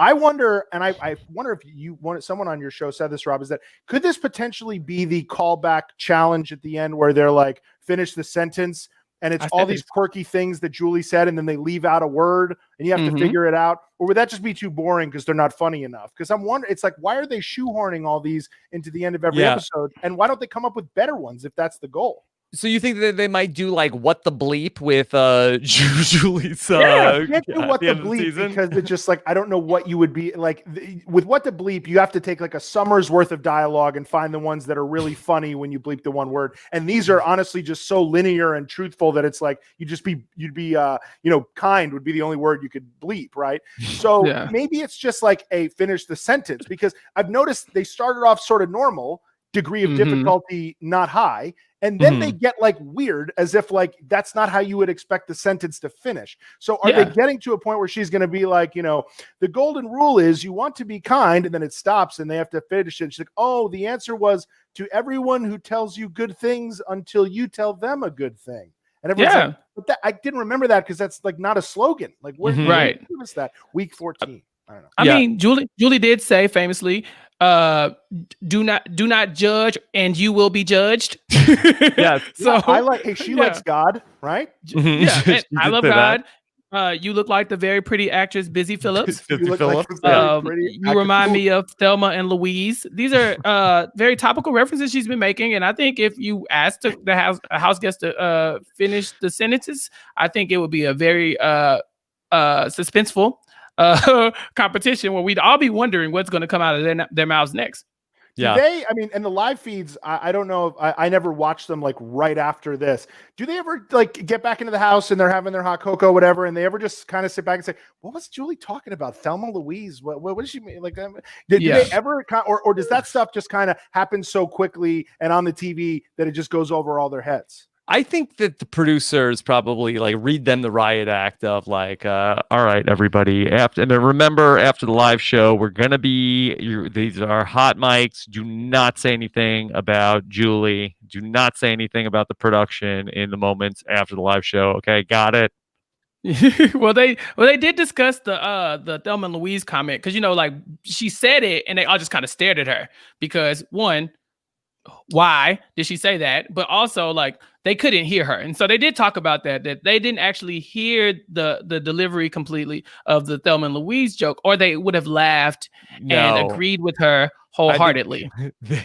I think that they were so embarrassed that they just pretended they couldn't hear. I would like to believe that too. Since 1990 or whenever that movie came out, there is not a better example to build up two women than two fictional white women who are on the run from the law for murder who drive off a cliff. Mm-hmm. Like that is Rob. like you two are like Thelma. Like there has to be a better example of that. Romy and Michelle. What do we say? Kathy Lee and Hoda. Kathy Lee and Hoda. Yeah. We use these. Scott, I've done the research on this one. Okay. If you're not using Romy and Michelle, Kathy Lee and Hoda, Oprah and Gail, I think it's Savannah and Hoda now. It is Savannah and Hoda. Yeah. We went down this rabbit hole once before. And so, yeah, I would agree with you. It's almost like Julie hasn't seen a television show outside of Big Brother since she started working on Big Brother. Or she never saw Thelma Louise because she rented it, but the person didn't rewind it. And so all she's going off of is the cover of the video. Don't judge a movie by its cover, Julie. It's not a happy ending for Bailey and Devon. So which brings us back. Be kind, rewind. Yeah. I mean, in fairness, it kind of wasn't a happy ending for Bailey and Devon. Terrible. I should say this. Did go off the cliff together. Yeah. We got our first Challenge Mania mention in the Big Brother live feeds. Yes, what they say. Came very late at night. It's not something I went out of my way to share because I did feel kind of bad about it, and she also got my name wrong. But it was Bailey and Devon were talking, and I believe part of the conversation that either didn't air because they cut it off, or the person who sent me the clip didn't share it. Sounded like they were talking about an issue that happened on the challenge that famously got someone removed from the challenge who, had gotten into it with Bailey a little bit on social media. That cast member is no longer on the challenge, and they went and re-edited the whole season of the challenge from then out. And Bailey, of course, was asked to do a ton of interviews. She declined a lot of them, but she and my co-host Derek had already been kind of talking about it, and she agreed to do ours. She told Derek she did not want to talk about this issue. She did not tell me. And like the budding journalist that I am, I did kind of tiptoe into it. And my thought process was, I'll see if she brings it up. And if she does, I'll kind of ask follow-ups until she says, shuts it down. And then at the end of the podcast, like we always do, I say at the end, hey, we can cut out anything you want, because we don't do it live like you do. So a lot of the times people will say stuff they didn't want to say, or will bleed into spoiler territory. We'll easily cut it out. So we left everything in. She thought it was fine. She said, hey, look, if I really thought you went too far, I would have stopped you.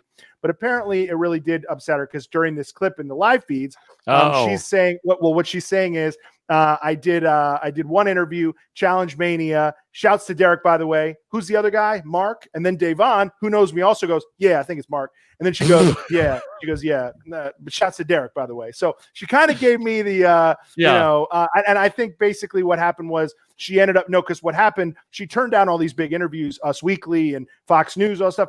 And what these guys do, as I'm sure you know, Rob, does Fox News do a lot of challenge coverage? They covered this. They just pull the quotes from our interview and run it like they interviewed the person. Yes. And they use it as a clickbaity thing. Bailey addresses the D thing, yada, yada. And all it, and it really small, it says like taken from the Challenge Mania podcast. But it looked to her and probably to MTV like she went on this national press tour, which she actually said she wouldn't do. So that kind of is our fault. And I do feel bad about it and did feel bad about it. But that was the one time and the first time Challenge Mania has been mentioned. So It's a shame I let Mark co-host that day. Just kidding. Yeah. I'm just Blame Mark for everything. Yeah. No, What a flop. do that. Yeah, because if I were you, I'd be like, yeah, that Mark guy, I'm glad he's gone. Now I can take over. Mark Yeah, Long we is fired someone Mark. who Mark Long has been in the news a lot lately too. He's like the original road ruler, and he's got this thing going on where he's trying to produce. Spiky hair Mark? Yeah, the guy looks like the singer from The Offspring. Hey! And Yeah. so he is trying to do a thing called We Want OGs, and he started this big online movement where he started texting all these OG cast members, getting them to say they would do it, and then he posted all the text messages online, sort of breaking the unwritten rule, but this was for a good reason. Us Weekly picked it up, all these places picked it up, and now Buena Murray is actually developing this show with him. So Mark's been in the news a lot, sort of, in tandem with us. We were selling the t-shirt for a while. I came up with the hashtag We Want OGs. So I get why they confuse Scott, Mark. They're both like equally white names. So I just think whatever, but that being said, it was convenient that she got my name wrong when she was obviously, not obsessed with me. So I apologize to her for that, but we got mentioned on the live feeds. Hey. Yeah. Congratulations. And I like whenever Mark Long comes up because I'm much younger than he is. So I feel like that, hey, Mark Long is someone who looks like he is, what's the frightening, what is it? Freakishly handsome. Freakishly handsome. And I believe it's all natural, handsome. but he is chiseled out of solid granite, that man, to this day. That's incredible. Well, at least, like you said, at least the podcast got a shout out, and Derek got a shout out for you guys. So that's only going to be good. Love. He was the good cop. I was the bad cop in that scenario. And then Mark was the bad cop. You are innocent. Yeah, I don't know what you're talking about. I wasn't. Yeah, you weren't even there. Yep. That's a horrible thing that Mark guy did. Mark, I'm never letting you host the podcast again. Yeah, see what happens. You're out, Mark. Ever. Okay. Yeah. Mark was probably having a Twitter feud while he was podcasting that day also. Yeah. Right. Yeah, basically. Keep your eye on the ball, Mark. Okay. All right. So let me ask you a challenge-related question. One of our listeners, Marietta, who says, if this cast was on a season of the challenge, who does Scott think would reach the final? Who would be kicked out for fighting? Who would become an elimination beast but ultimately get cut? And who would carry the Anissa curse of being eliminated just before the final? Have you thought about this Big Brother All-Stars cast and how they would fare? Well, so truth be told, every season since they started pulling Big Brother cast members, I do put a lot of thought into this. And we actually do, Mark Long and I did a draft where we were tried to pick who we thought would come over from the past season and stuff. It seems like it's come to a screeching halt because the Big Brother 21 cast was such a train wreck. And I'll be honest with you, I didn't put too much thought into it with this season because it's more of a returnee all-star season. So these are people who have been on the table for the challenge to take since they originally played. That being said, I think Cody is kind of tailor-made for the challenge, similar to how his brother is. I mean, his brother, Calafiore jeans.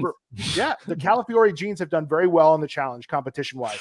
Paulie came in, him and Natalie did not fare well initially, but they went to a redemption house. They then went to the final and came in here. Seeds, baby.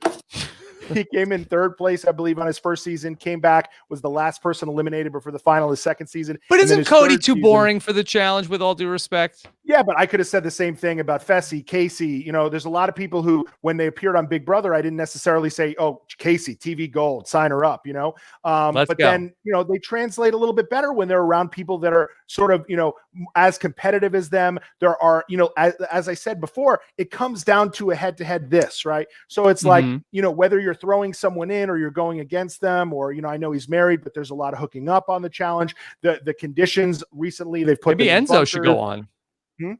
Maybe Enzo. Well, Enzo has Eric Nies energy. If you remember, Eric Nies was on the first season of Real World. He appeared on the first couple seasons of the challenge. They are very similar. They kind of have the same, like, I don't want to say old guy swagger, but sort of, they have a very elderly swagger, where it's kind of like, wow, this person's definitely been around the block. Like, I can see that your face has been places, but you're still cooler than me, Right. So I think that among this cast, I did give it some thought. And I think, Cody, I think would do very well. Just physically, I think he would do very well. However, I think that the only chance of him doing it would probably be some sort of like a bloodline season with Paulie. I've thought a lot about David, because I think that David, obviously having been on Big Brother 21, he's a newer cast member, and now this is sort of his coming out party. I'll be honest, like, he's someone coming into this season I really wanted to root for, and I really wanted to do well. But I just, like, to me, you find it hard to believe that a challenge producer would watch this show and say, give me that guy. He sort of possesses none of the kind of like killer instinct that you would want for the challenge, none of the controversial. I mean, unless he goes around doing the fake cry, but he does sort of fit the Big mold. Brother. You know, he does fit the mold as far as, you know, age and stuff like that. So that's always possible. But recently, I know wasn't the question that was asked. I'd love to see Kemi on the challenge. I think that she's from a recent season that I really wanted to see her out there. I think there's still a chance. I do know that they kind of skipped over season 21, and I wouldn't be surprised if season 22 gets skipped over as well. But they do seem to go back further because someone, and I don't know what kind of spoilers you want to do here, but I will say someone who is from an older season of Big Brother that was supposed to be on All Stars got the call to do the next season of the challenge. So yes. very interesting. Okay. Yeah. And the Anissa thing. The Anissa thing. Anissa has been on almost 20 seasons of the challenge. Famously, she always comes up just short. And it's hard to kind of assess. It's so situational who that could happen to. But when I look at this cast and like who I could potentially feel bad for in that regard, I look at maybe like a Kaser, someone who's, you know, veteran, very well liked. But you know, maybe Kaser on the challenge, I think would be interesting. Yeah, but I mean, look, Anissa at this point has been playing for so long that it's you know, you remember her in her younger days, but now Anissa has kind of a Kaser vibe out there. You know, Anissa's not the Anissa from the mid 2000s. Anissa is an elder statesman as well. So, and we love her. Okay, let me segue to something else that has become a new hit segment on the Slop. Where last week on the Slop we talked all about Christmas's dreams. Christmas has night terrors in the Big Brother house. Scott, did you know about this? You know, it was brought to my attention literally today. It's one of those things where I'm a proponent of not sharing your dreams because to me, if I have a dream or a nightmare and I don't tell a single person about it, I forget about it by 11 a.m. If I tell someone about it in detail, then it's with me forever. And I remember telling them. So to me, the easiest way for her to stop these night terrors is stop documenting them. Stop telling them to people. Stop letting the internet jot them down. That could be a problem solver. But no, I would love to hear more. Okay. Yeah. All right. Could you describe Christmas's dreams to us in excruciating detail? Okay. All right. So let me bring you from last time out on the Slop. We talked about some of the night terrors that that Christmas had been having, and this was just real quick. Let me tell you some of them. I'll give you the shorter version. She was married to the actor Sam Elliott, and he was convinced that she told him not to spoil her in the relationship just because he has money. So there was some sort of a weird situation there with her and the actor Sam Elliott. Hold on, I'm googling Sam Elliott real quick. 1 second. If you saw A Star Is Born, he played Bradley Cooper's brother. No, he was in Tombstone. He's an elder statesman in his own right. Yes, it's a little older than the Oliphant. Older than Oliphant? Oh, yeah. He's older than Oliphant for sure. Yeah, he's in his 60s. She has another dream about a cult where they're trying to take away her baby. A lot of her dreams sounds like a terror for sure. Yes, a lot of her dreams involve somebody's trying to take away her kid. Yeah, that sounds terrifying. The Sam Elliott sounds like a delight. I don't. Yeah, that one was a happier one. Okay. Yeah. So, all right. Wait a minute. So Sam Elliott is going to take away her child? No, that was the happy dream. Sam, she was had a nice. Going to shower her with finances and gifts, I believe. Was that one? Oh, right? Okay. Something about like she felt guilty about him being a sugar daddy or something. That sounds like a delight. I mean, I would love to have that dream.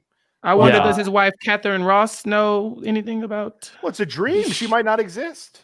Oh, she might. Yeah, she might. Christmas has like had problems with people's significant others ruining her relationships before.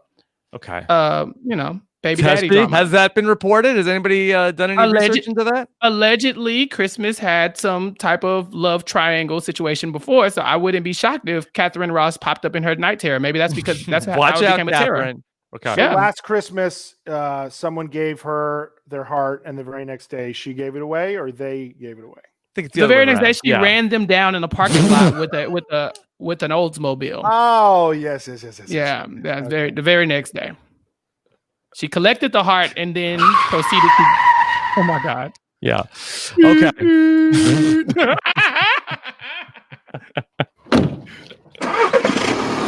Okay. All right. Sorry, there's a lot of the window open in the studio here today, Chappelle. Somebody's jalopy just pulled up at your house. Okay. All right. Latest Christmas night terror. This is from at Red Lightning BB. Does a great job chronicling the night terrors there over in the Big Brother house. On this was last night. Picture it. Christmas was in her old childhood house. She refers to it as the S-word shack. Okay, this is a real place. She shared a bed with her sister. And there was a wood furnace for heat. In her dream, she was living there with a bunch of strangers. One of the strangers' kids tried to take Loyal away, and she was at work. She was trying to get to St. George Island, but it was flooding. And Dark. Then that's That the read, end of that the. read like a novel. I'll be honest with you. I thought it was a haiku. Just kind of just ended, and it was flooding. The end. Okay. The end. And she woke up in a cold sweat because she couldn't get to the shit shack. I will say, it's, at the risk of coming off like Paulie, it does sound like she does have like an underlying fear. Not probably what it translates into is that, she's scared of her kids getting taken away. I mean, she's been, gone from her kids for several weeks. That's probably what's, manifesting itself here. And I'll be honest, my history of dream education comes solely from the movie Inception. So, but that being said, to me, I put more stock in, I'm interested in the other little subtle things, like the other, like in the childhood home that she calls the what box and whatnot. Shit And, box. Shit shack. and the thing about Sam Elliott, like why, I wonder, I don't know as much about her personal life as you guys do, but why that would be perceived as a terror, the idea of having an older fatherly like figure as your husband. I don't know. And she sleeps in bed with her sister. Freudian psychology might say that suggests something. Now, does she sleep with her in the Abbott dream? genes. Don't let a rock star find out about this, by the way. But does she sleep with her sister in the normal? dream, or did they grow up in such a small house that they had to, share a bed or whatever? Because is she just reminiscing at that point, or is that part of the? Yeah. Rob, could you read the transcription one more time? Now, be specific. She sleeps with her sister, or she's sleeping with her sister? Because that would be enough to wake me up out of my dream. This is the dream. Okay. She's in her old childhood house, referred to as the S Shack. She shared a bed with her sister, and there was a wood furnace for heat. In her dream, she was living there with a bunch of strangers, a la, I guess, the Big Brother house. One of the strangers' kids tried to take Loyal away, but she was at work. She was trying to get to St. George Island, but it was flooding. Where's St. George Island? No clue. Not sure. I'm really not sure. I was going to Google it, but I was still looking at the last guy. And is St. George Island flooding? Florida. Is the Shake Shack flooding? That's what I want to know. The Shake Shack? Shake Shack sounds very pleasant. It doesn't sound like a place. Shack. That's what I'm picturing is that she grew up in the Shake Shack. It's the Shit Shack. Is a little place. But also, I just want to know, like, the guy who's transcribing these, is he adding like a little bit of color in the sense that did she add while telling the story, and I was in my childhood home. It was called the Shake Shack, and it was so small that I used to have to sleep with my sister. We shared a bed, and there were all these people there. Or is in the dream? Sounds like they were have-nots. Yeah. Scott, you would tell you that the way you painted that was very good, though. It's like a very vivid picture of like if we were going to do the Christmas Abbott story, the movie, like a Lifetime movie starring Cody Calafiore. We could, because it's a holiday movie. Because it's obviously it's called Christmas. And so we would start with Christmas in her childhood home, the Shit Shack in Florida, on her way to St. George Island during the flood, and then of course she run into Cody, who was her childhood like crush from high school, but he's now the groundskeeper at the Shit Shack. And, she has the fight with wanting, love or a corporate life and going back home and living at the Shit Shack with her sister. Yeah. Well, Chappelle, you really have this down because that's always what the theme of the movie is like, do you want love or do you want the corporate life? Right. Do you want to move on to a lucrative career as a influencer, or do you want to stay home and be with Cody and your Shit Shack with your sister? I think the decision's been made for all these cast members that influencer is no longer in the car. Oh, that's number one. So it's not Christmas, though, that is having night terrors in the Big Brother house. That Hayden has chronicled some other nightmares from the Big Brother cast. Are you ready to hear some from David? Absolutely. Okay. All right. Listen to this. Okay. David, that he was on a double-decker plane with Kaysar. They were heading to Dubai. The plane took off from the highway, and then the plane started flying vertical and flipped in the air. That is literally Talk about a house flip. Inception. That is like that is. I pictured Christopher Nolan directing that scene. Liz Nolan, right? Liz, Julia Nolan. yeah. Speaking of siblings who might get a little too close from time to time. Just kidding. I love them both dearly. Okay. So wait, so that was a nightmare as well, or was that just like a cool? I mean, if you're in a plane that starts flying like vertically and upside down, I do have a lot of, I guess you would call them night terrors. I'm an adult, so I just call everything dreams these days. But a lot of my kind of wake me up, startling things ends with me kind of like falling in the sky or something like that, or I fall off a building, or again like I'm in a plane that goes up or some of that. So I think that is dream theory would tell you. There is something about that's recurring in multiple people's dreams. The idea of like being in a falling something, and that is typically what wakes people up. Have you ever had a dream about Kaysar? Not today. Not today. Yeah. Okay, me neither. Okay, David. Okay. Right. Here's another one from David. This was from just a couple days ago. David had a dream about the POV competition. The competition took place in a mall, but they had to go through the sewer to get there. In the dream, LeBron James was starring in a new movie. No. There was a long line in the mall to see the movie, and he says that he was playing a Marvel character. All right, Chappelle, you before or after his LeBron James reference on the show? I think he's obsessed with LeBron. Okay, how about this? You buying LeBron starring in a Marvel movie? I would like David eliminated from the game ASAP.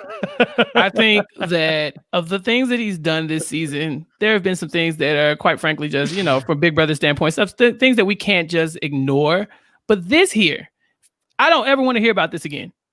I don't want it to come up on the feeds. I don't want to know about this made up dream that he just came up with. Like, why is your dream so vivid that you have all this going on and you can also tell you who's starring in the new LeBron film or the new Marvel film? Like, who else is in it? What's this man's name? Timothy, whomever, Dr. Will. Oliphant. Oliphant. I was gonna say Chalamet because I knew that's a person. But yeah, like why are these people like Cody Calafiore in the film as well? David, get out of the house. Go to jury. Make up with Devon and then go do the challenge. Maybe I just don't do the Big Brother thing anymore. We don't want to hear about it. Not to talk strategy, but is David like I know that David obviously and Kevin seem to be if this goes to form, they're the next two gone. But when people start to decide to make moves here and maybe start to disassemble the committee, I mean, doesn't David bring him to the end written all over him, don't you think? And doesn't he then, if he gets to the end, he gets the votes written all over him? Yeah. I don't know if he has. No, stop, please. I don't know if he has. He's taking that plane to Dubai and then going to flip all the way around. Like, if David wins the season, we burn it down, right? Like, we let Josh make it because Paul was just horrible, right? So we let Josh have it. We're like, you know what? This isn't the person who we would have picked, but whatever. It's not Paul. It's okay. We could see the things that Paul. If David makes it to the end and wins this game, as much as I love diversity in reality TV, I might want to reconsider. I might start to vote the other way, because I just don't understand how we could allow this. Like, I'm going full Devon. Like, David. No, I think Devon would vote for David over some people. Well, she owes him a vote now. She owes him a vote. Yeah. The way she went out the house, she call. Yeah, she burnt his whole. Look, he alluded to it this week. I think Kevin would vote for him over some people, and I think that if enough people flip on each other and it ends up becoming Memphis versus David, I could see there being like enough bitter people where David wins and becomes like. No, I mean, look, it's probably not going to happen, but right. Let us pray. Like think back to All Stars 1, right? Erica Landon was one step away from winning the season. She was like second place, right? So a world where she wins, which.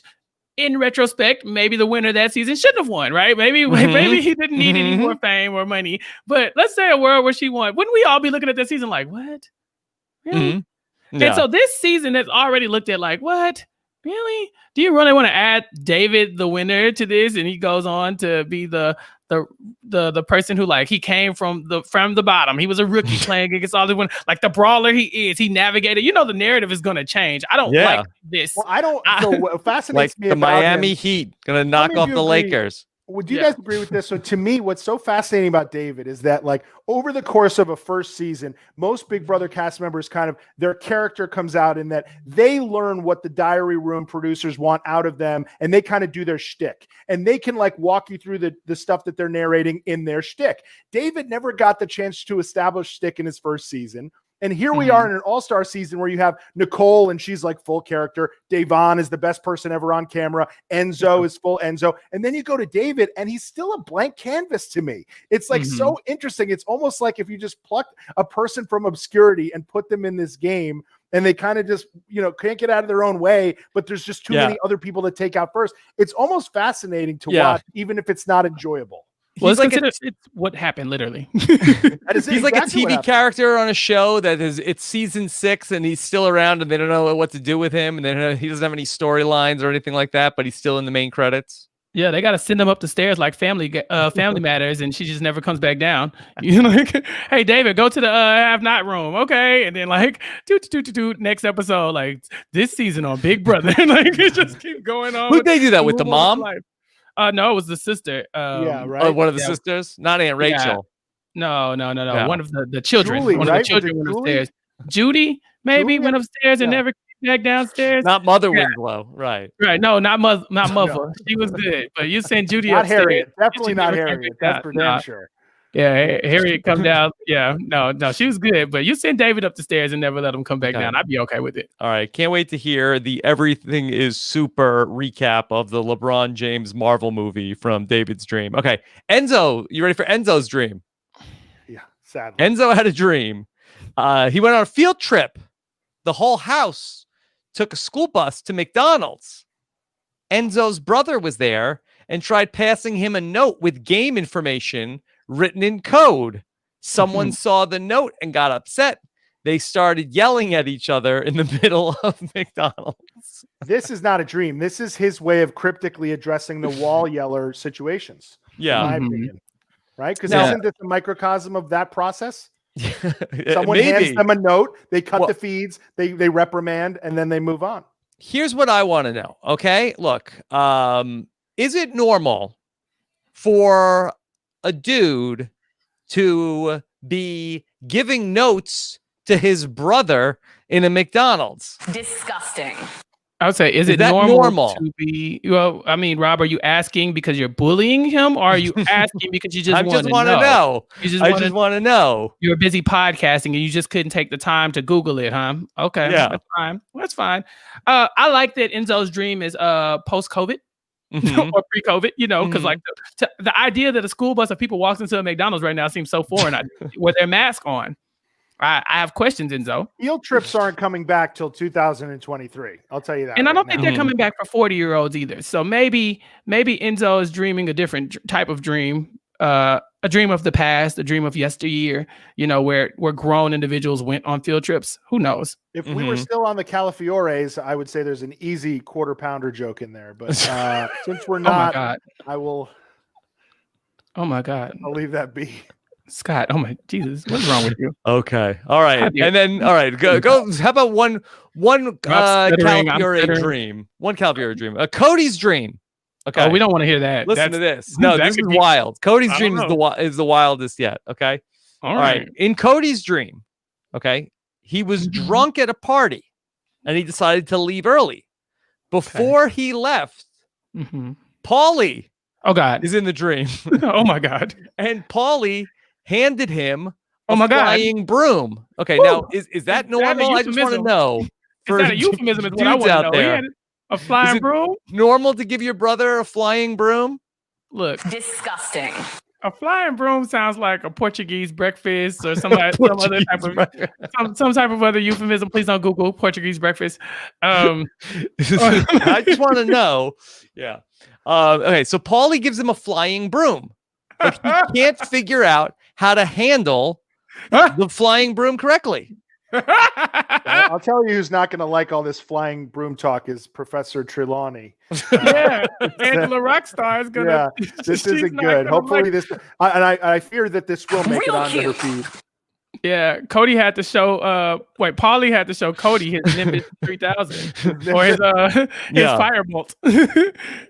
Okay, So he can't figure out how to fly on the broom correctly. So then he wakes figure up. out how to handle the broom, Rob. He can't handle the broom. You can't handle the broom.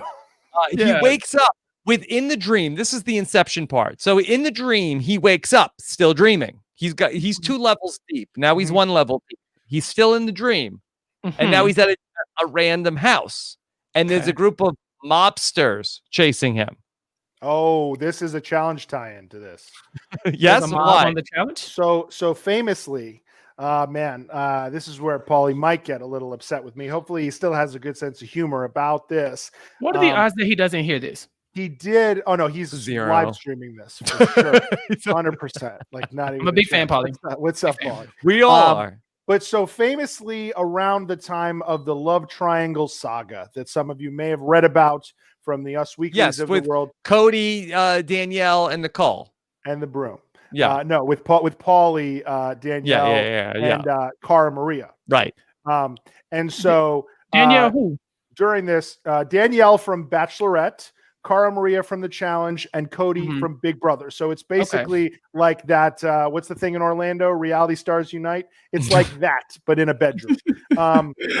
So what's it called? What's that thing called? I Heart Reality. Give Kids the World. Yeah. I Heart Reality. Right. So what happened was, like, during this time, there was a lot of he said, she said. There was a lot of texting back and forth. There was a lot of dishonesty on Paulie's part, telling Cara he's done with Danielle, telling Danielle he's done with Cara, and visiting people, not being where he says he is. One of the alibis he used was he had to go and deal with some mob business. Business. Yes, that there was something having to take care of some. I believe he was running from the mob. Or he was, So, and people had a lot of fun with that.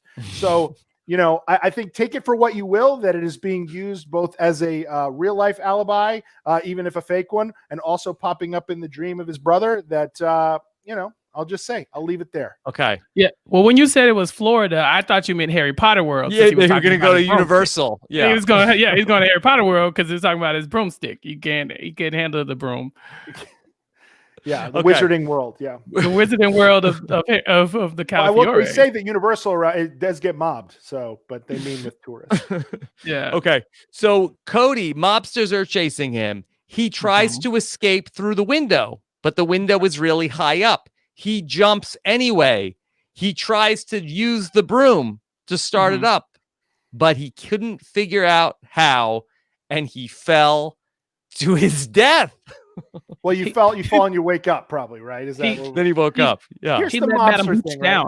If you had a dream and people were chasing you, right? This is where I begin to, worry about the real life situation. To have the context where you knew they were mobsters, right? Like, to me, unless I was picturing like Silvio and Tony Soprano from like a fictional mobster show, I would have no way of knowing that people chasing me were mobsters. Like, they might as well just be people who worked at Walgreens. They might as well be just, angry podcast listeners. I would have to have had a previous scene where they were like, all right, make Yaeger an offer he can't refuse, for me to know that, unless I knew what mobsters looked like, or perhaps knew a few mobsters. Right.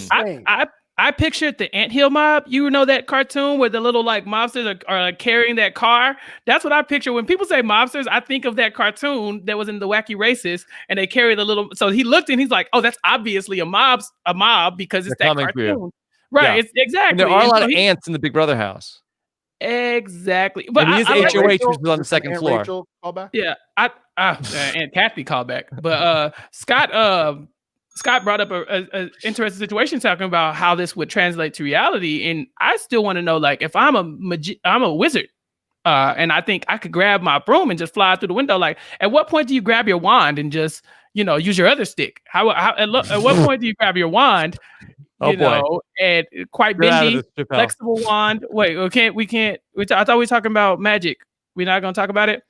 Okay, so you grab the wand and then you wield it at the mobsters to keep them back, and then you can get through the window. So that way you don't have to worry about making the broom go. I just if you can't handle the big broom, you handle the smaller wand.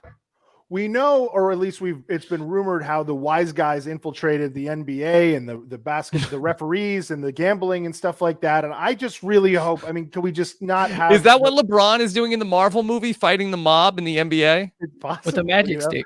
It's possible. And it's not that far-fetched. I mean, he's going to be in Space Jam. It's not that far-fetched that he could be in like the next Marvel, whatever, if he goes on to become a movie star. There's been weirder things, you know what I mean? But I'm just saying, you know, if the mob infiltrates Big Brother, we could have a real problem. Just saying. Wow. Okay. All right. That's an interesting dream, Cody. It's suggestive. Yeah. Let's go back to that Freudian psychology now. What do we know about wielding a big stick? What do we think that Sigmund Freud would say about what that means for someone using that to work? Do you think this may be a performance anxiety dream?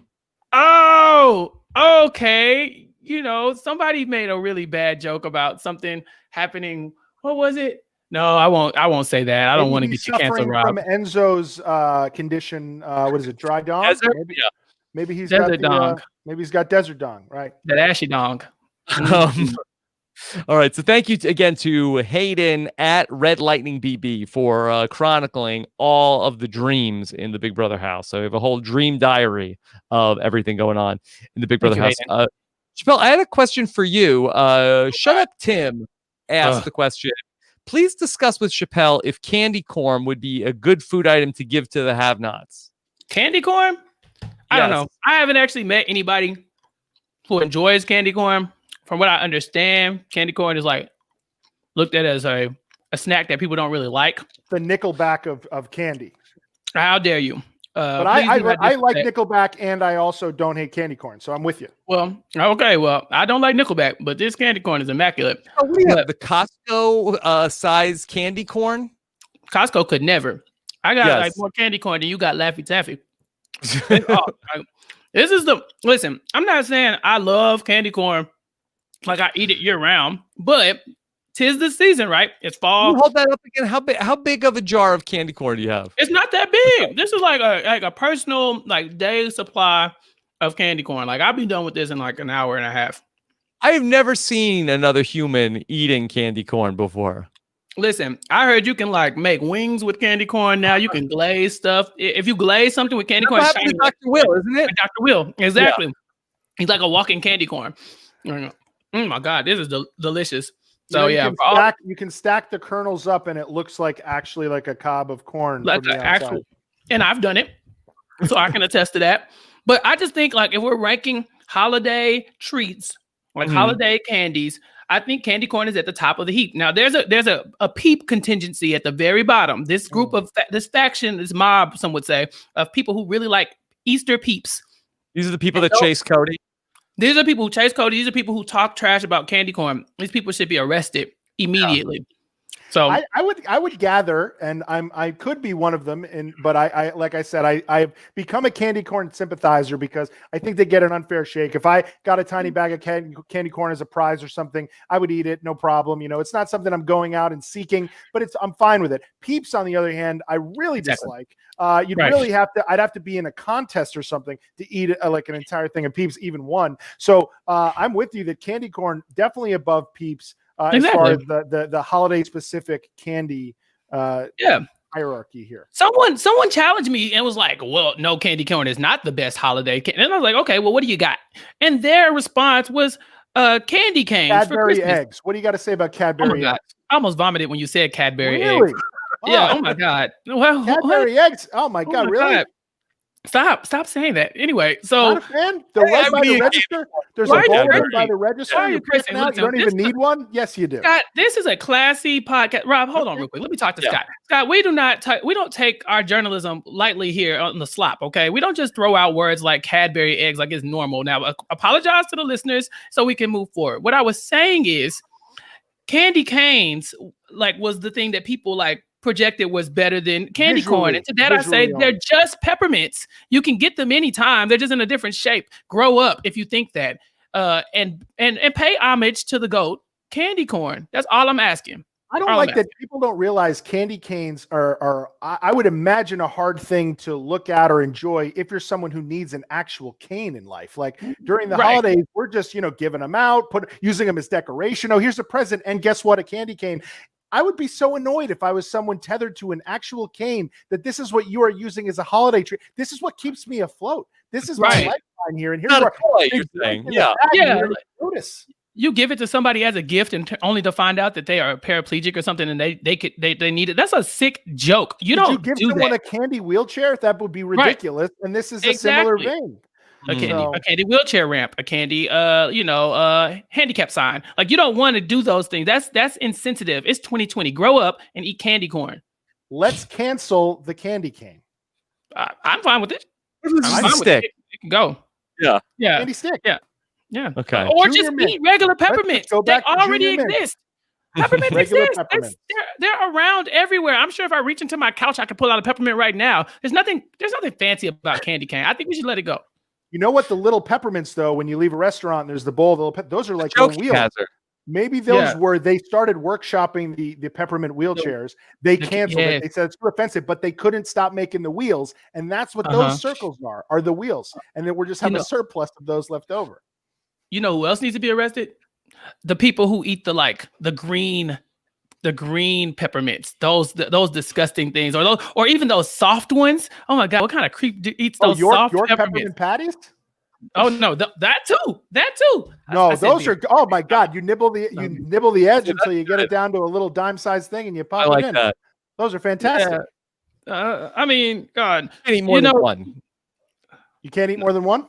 Yeah, I think that's actually better in the small size than like the giant one. The giant one is thinner. The giant one is thinner, and it's a little bit more egregious. You're right. The thicker, smaller one is the perfect serving size. Mm-hmm. Yeah. Oh, okay. I'm sorry. And listen. I can't see the chat, so I don't know. People are probably like burning me to a stake right now. But honestly, if I disrespected your favorite candy, like if you just really go up for Peeps right now, I still think you should be arrested. But I think that maybe like some type of like rehabilitation, it'd be possible in one day that you could not be a creep. But that's fine. And like I said, I don't judge at all. So if you like Peeps and if that's your bag, then I support that because I support love and kindness, as Julie would say. So by the way, make no mistake, the chat has my back. They too don't like Peeps. I think they're on board with the at least anti Cadbury cream egg, anti Cadbury cream egg. It's disgusting. Stop saying the words. Like he who must not be named is what we'll call those eggs. Interesting, but I will say that I use the Nickelback comparison because I think over the last few years it's been kind of become cliche to make fun of Nickelback, even if you've never heard a Nickelback song. And I think people have also gravitated towards making fun of candy corn and being annoyed with the presence of candy corn. And I don't think it deserves all that hate. It might not be your favorite. It's not what you're grabbing when you get the choice, but I don't think it needs that hate. And similarly, I don't think Nickelback deserves the hate either. I'm just going to say that's my hot take. Nickelback, pretty solid band from the great country of Canada, by the way. So, Oh, okay. Well, that does bump them up a notch. I like Canadians, but I'm just standing in line of something on the bottom of some man. It's not that. It's like our worst band. Like, you know what I mean? It's not like the end of the world. Like the level of hate that they get is like, this is the worst band. Right. Sorry. You reminded me when you're talking about Nickelback, and you reminded me of one other horrible thing that we have to look at. I have a clip of Christmas interacting with the live feed audience over on the Big Brother live feeds. Let's make that the last sloppy thing that we take a look at here today. Of course, Christmas, that she has a finger on the pulse of the Big Brother audience. She knows that she's a highly popular character, and she wants to interact with the Big Brother fans. So when she has an opportunity, she's going to do some performing for the Big Brother audience at home. She wants to entertain her fans over that are watching her on the live feed. So I thought that this would be fun if we could. Let's follow along with a little slice of life here with Christmas from the feeds. Okay, here she is. Chappelle, can you describe for the people who are listening to the podcast what is Christmas doing here? Well, she looks particularly menacing right now, but she's squeezing the life out of a rubber duck. She's kind of giving like some type of, like a dance. Now she looks like she's itching, but and then she playfully like leads us into the other room with like a Christmas, with like promises of Christmas joy, I guess. But she does look particularly menacing. Yeah. Yeah. And Scott, that I feel like that she is used to dealing with a baby. I think she treats the audience like a baby. Like she has some like little duck in her hand, and she's just like waving it in our face, like that's gonna like catch our attention. Among like nonverbal communication, I don't know that anyone's ever conveyed less. Like, what does she tell? Like, I don't know. Is that sort of calling out her next person she's going to come for? Oh, they better duck because I'm going to swing, but I don't want to miss. Which is, I think it's cliche that was used 5 times this season. You could swing, but don't miss. So maybe she's saying they better duck. Maybe coming for him.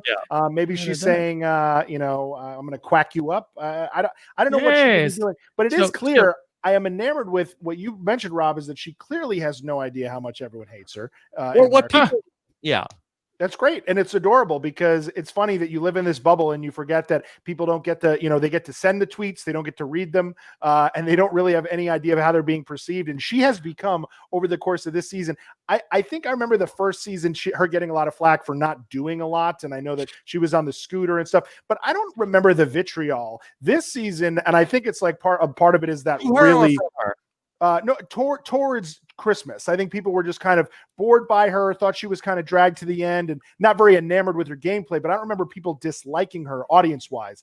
And now this season, particularly around the time that she just like blew up at Devon and we got that great close-up of her at the kitchen table. I mean, she is like, I think, the villain of the season to the people at home. And just watching this clip, it is clear she has no idea at all. No. Yeah. Okay. Chappelle, she has some more for us. Okay. All right. Christmas is giving us more. Give us a little bit more of the David Attenborough of what's going on here with Christmas. Gotcha. You want to have some dinner? Okay. She's dancing and teasing us with dinner, with promises of dinner. She's dancing a jig from what it seems. Now she's kind of like peep hopping a little bit. Why is she asking us if we want some dinner? She's not cooking. Dinner? She's not in the kitchen. She has no food. What is she? Is this a euphemism? What is she insinuating? Grab your duck and come into the bedroom. So Kirsten's got some dinner for you, some din-din. Some of that desert. So that desert din-din.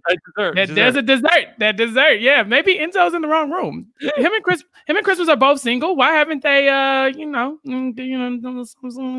Yeah. Listen. I'm sure whatever Christmas is serving is fine. Had somebody at home. Oh, she's spoken for. Okay, well that does. Maybe that's who she's teasing. Like this is a moment between her and her significant other. Like she's like, oh, I got that duck. You like maybe they do duck play where she's from. Maybe dress up like a duck, like some furries, or well, ducks aren't really furry. Maybe like some oilies. Featheries. I will say, whether Christmas ever comes back or not, I do think they should make an effort to cast someone who has a name that comes into play as often as hers does when it comes to the just like very easy to access puns. I mean, I've never heard someone in show, in podcast, in life that it's just impossible to talk about her without making some dumb Christmas reference. And so if we don't see her again, which we might not after this, just, bring in like someone, Valentine, or, bring in someone like that to supplement the ease at which we have fun with her name. Yeah. So what would be the next person we cast? So we got Valentine as an option. We already have Christmas. Easter, then you have a lot of Cadbury cream talk. She's like, want some Cadbury cream? And she's doing her jig. Like, come on, get some din-din. That's the Okay. So there's more here with Christmas. Okay. She says she just started dancing. She's got a duck. Want some dinner? Do you want some dinner? Some dinner. I know they're probably gonna say stop singing. Nobody told her. No, they're not going to tell you to stop singing a fake song. For the psychedelic. Okay. Jacket. She's got a Technicolor dream coat on. Okay. All right. Yes. Okay. Christmas giving us looks, poses, and She has no idea. She's dancing. What brought this on? Like, what is the? Oh, what? She's showing. That's why her middle name is Joy, because she can exude such happiness like this, and it's so genuine. Oh, and there's sound effects. She takes off the jacket. You know, it's like a comic book character. Like It reminded me of like Joaquin Phoenix. Joaquin Phoenix strolling down the steps in Joker with the oh my God. Yes, and he was dancing. Okay, right.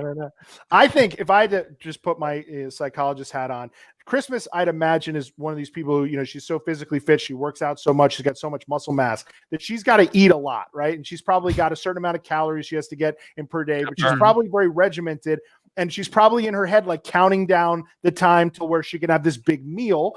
And I think it sounds like she's talking to us, but I think she's like talking to the left side of her brain and reminding her we're a few minutes away from eating. And it is so exciting to her that she put on like a what's the movie on HBO with Michael Douglas, Liberace. She puts on a Liberace style jacket and starts dancing around because that is how happy she is that she's going to eat like 3 turkey breasts. So that's what I. Well, she better be careful with what she eats. From what I understand, some of the house guests have been getting hemorrhoids from eating too much slop. So maybe she's dancing because she hasn't gotten hit by the hemorrhoid monster yet. She can still sit down and use the bidet effectively. Food hemorrhoids? Wow, really? Well, you get it from exerting. You have hemorrhoids. You have hemorrhoids. you get it from exerting force in spaces that don't. That you shouldn't force things from. And apparently slop makes you do that. They have a bidet. I'm sure it's soothing to certain hemorrhoided areas. That's a spritz of water. Yeah, hit it with the spritz and maybe it will be. But Enzo famously, he's the one with the hemorrhoid, right? And he's not pro bidet. Conditions. Yeah. So I maybe she's dancing because she doesn't have hemorrhoids. I too would dance. You know what? I'm going to dance when we get off of there because I don't have hemorrhoids either. So that go could Christmas. Be her dancing because she has hemorrhoids. That might be a side effect, right? That would explain why she was so stiff because there, like her bottom half, her upper half was doing a lot, but her bottom half wasn't moving at all. Maybe she can't. She's not as limber anymore because that hemorrhoid keeps things kind of tight. Okay. All right. Scott, anything else you want to touch on from Big Brother 22? No, this was a lot of fun. It's fun. I mentioned it. It's like, this season has been a little bit frustrating to watch, especially as I think I speak for a lot of the internet when I say that a lot of our favorite people have gone one after another. I think it was Matt Liguri tweeted something today that it's been very boring in the sense that like everything's sort of been decided by Monday, and that like all the gameplay from Monday to Thursday has pretty much been a wash. And then, of course, if you're someone who follows the live feeds and you sort of know what's going to happen, you have to watch these 3 episodes of a TV show where it's like just watching the bad stuff you knew was going to happen, but in slow motion. So I think it was fun just, kind of, picking away at some of the lighthearted things that are happening on the show, in the show's periphery with the, with the Rockstar stuff and the Pauly stuff, the dreams and stuff like that. So when the old adage, a boy can dream, maybe this season can kind of, dig itself out of the gutter. Who knows? But I had fun for 2 hours pretending it was a good season. Well, thank you, Scott. It's great to have you here. Of course, where can people check out more of what you're doing in the Challenge Mania podcast? Yeah, absolutely. So I'll tell people with that you and Derek and not Mark. Yes, with Derek and not Mark, although Mark, coincidentally was with us on Saturday. We did our Hall of Fame induction. He inducted The Miz, who was nice enough to come and wear a tuxedo to be inducted in the Hall of Fame.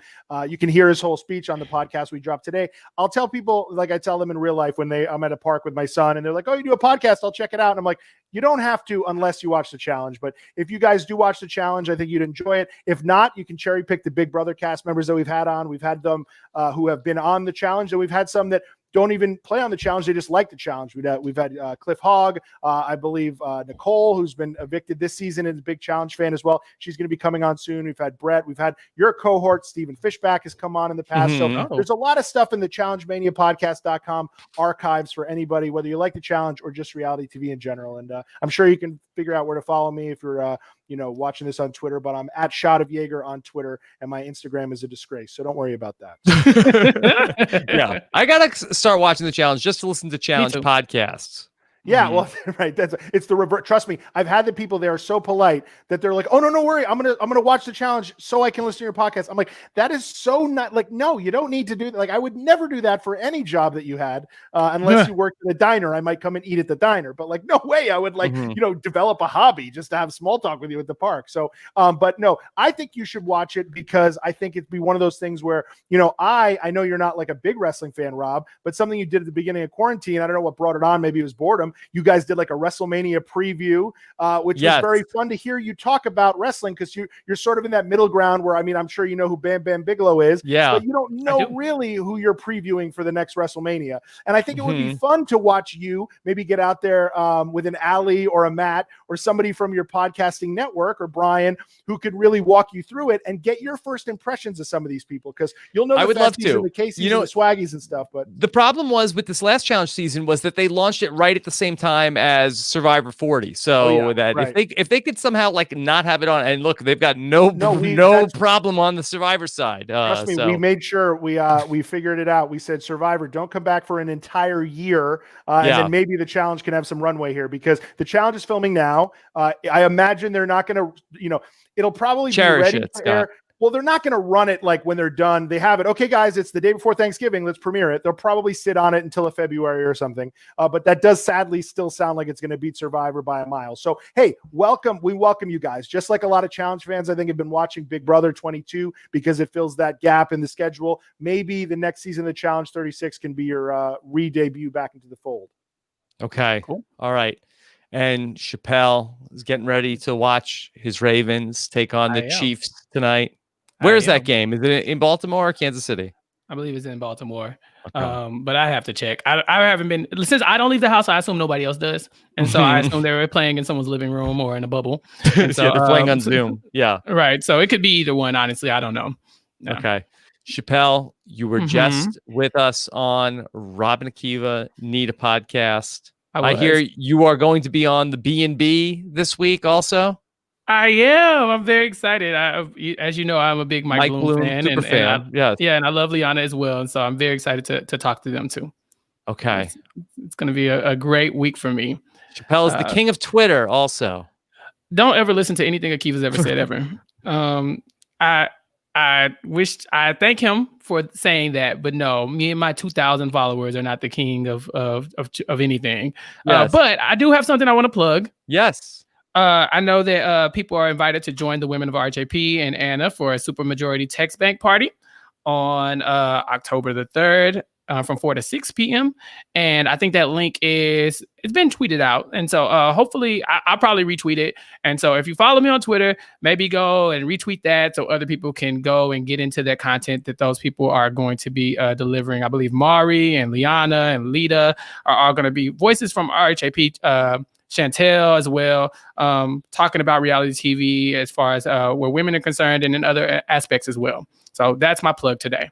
Okay. It's live on Saturday.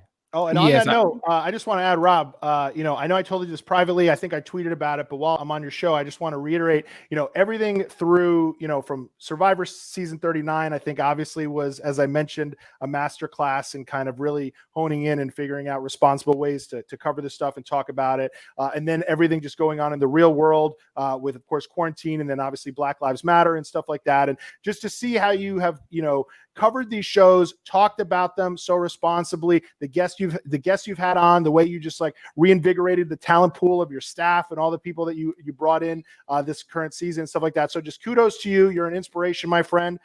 We obviously do everything we do on a much smaller level, but to see the professionalism and the level of care that you put into this stuff is really, it's great stuff. So I aspire to be as well put together as you are, my friend. Yeah, but thank you very much, Scott. I really appreciate you saying that. And it's always a pleasure to have you here with us and Lindsay the Otter with us on any of the podcasts. She's here in spirit. There's an otter behind me, so that'll be Lindsay. I'll walk in and she'll be texting incessantly. Who are you texting? She's like, I'm in a group chat with the other judges.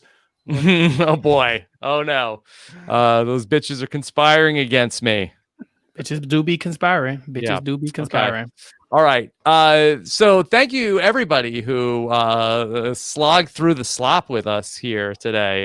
You are the true fans. You are the real ride or dies to watch 2 hours and 10 minutes of the slop. But we appreciate it. Thank you for having fun with us. We will be back. LFC Roundtable coming up on Tuesday night, earlier time on Tuesday, and then we'll be back live after the episode on Wednesday. We'll see what Timothy Oliphant or Dr. Will has up his sleeve in the veto competition, and then we'll see the triple eviction coming up on Thursday. Take care, everybody.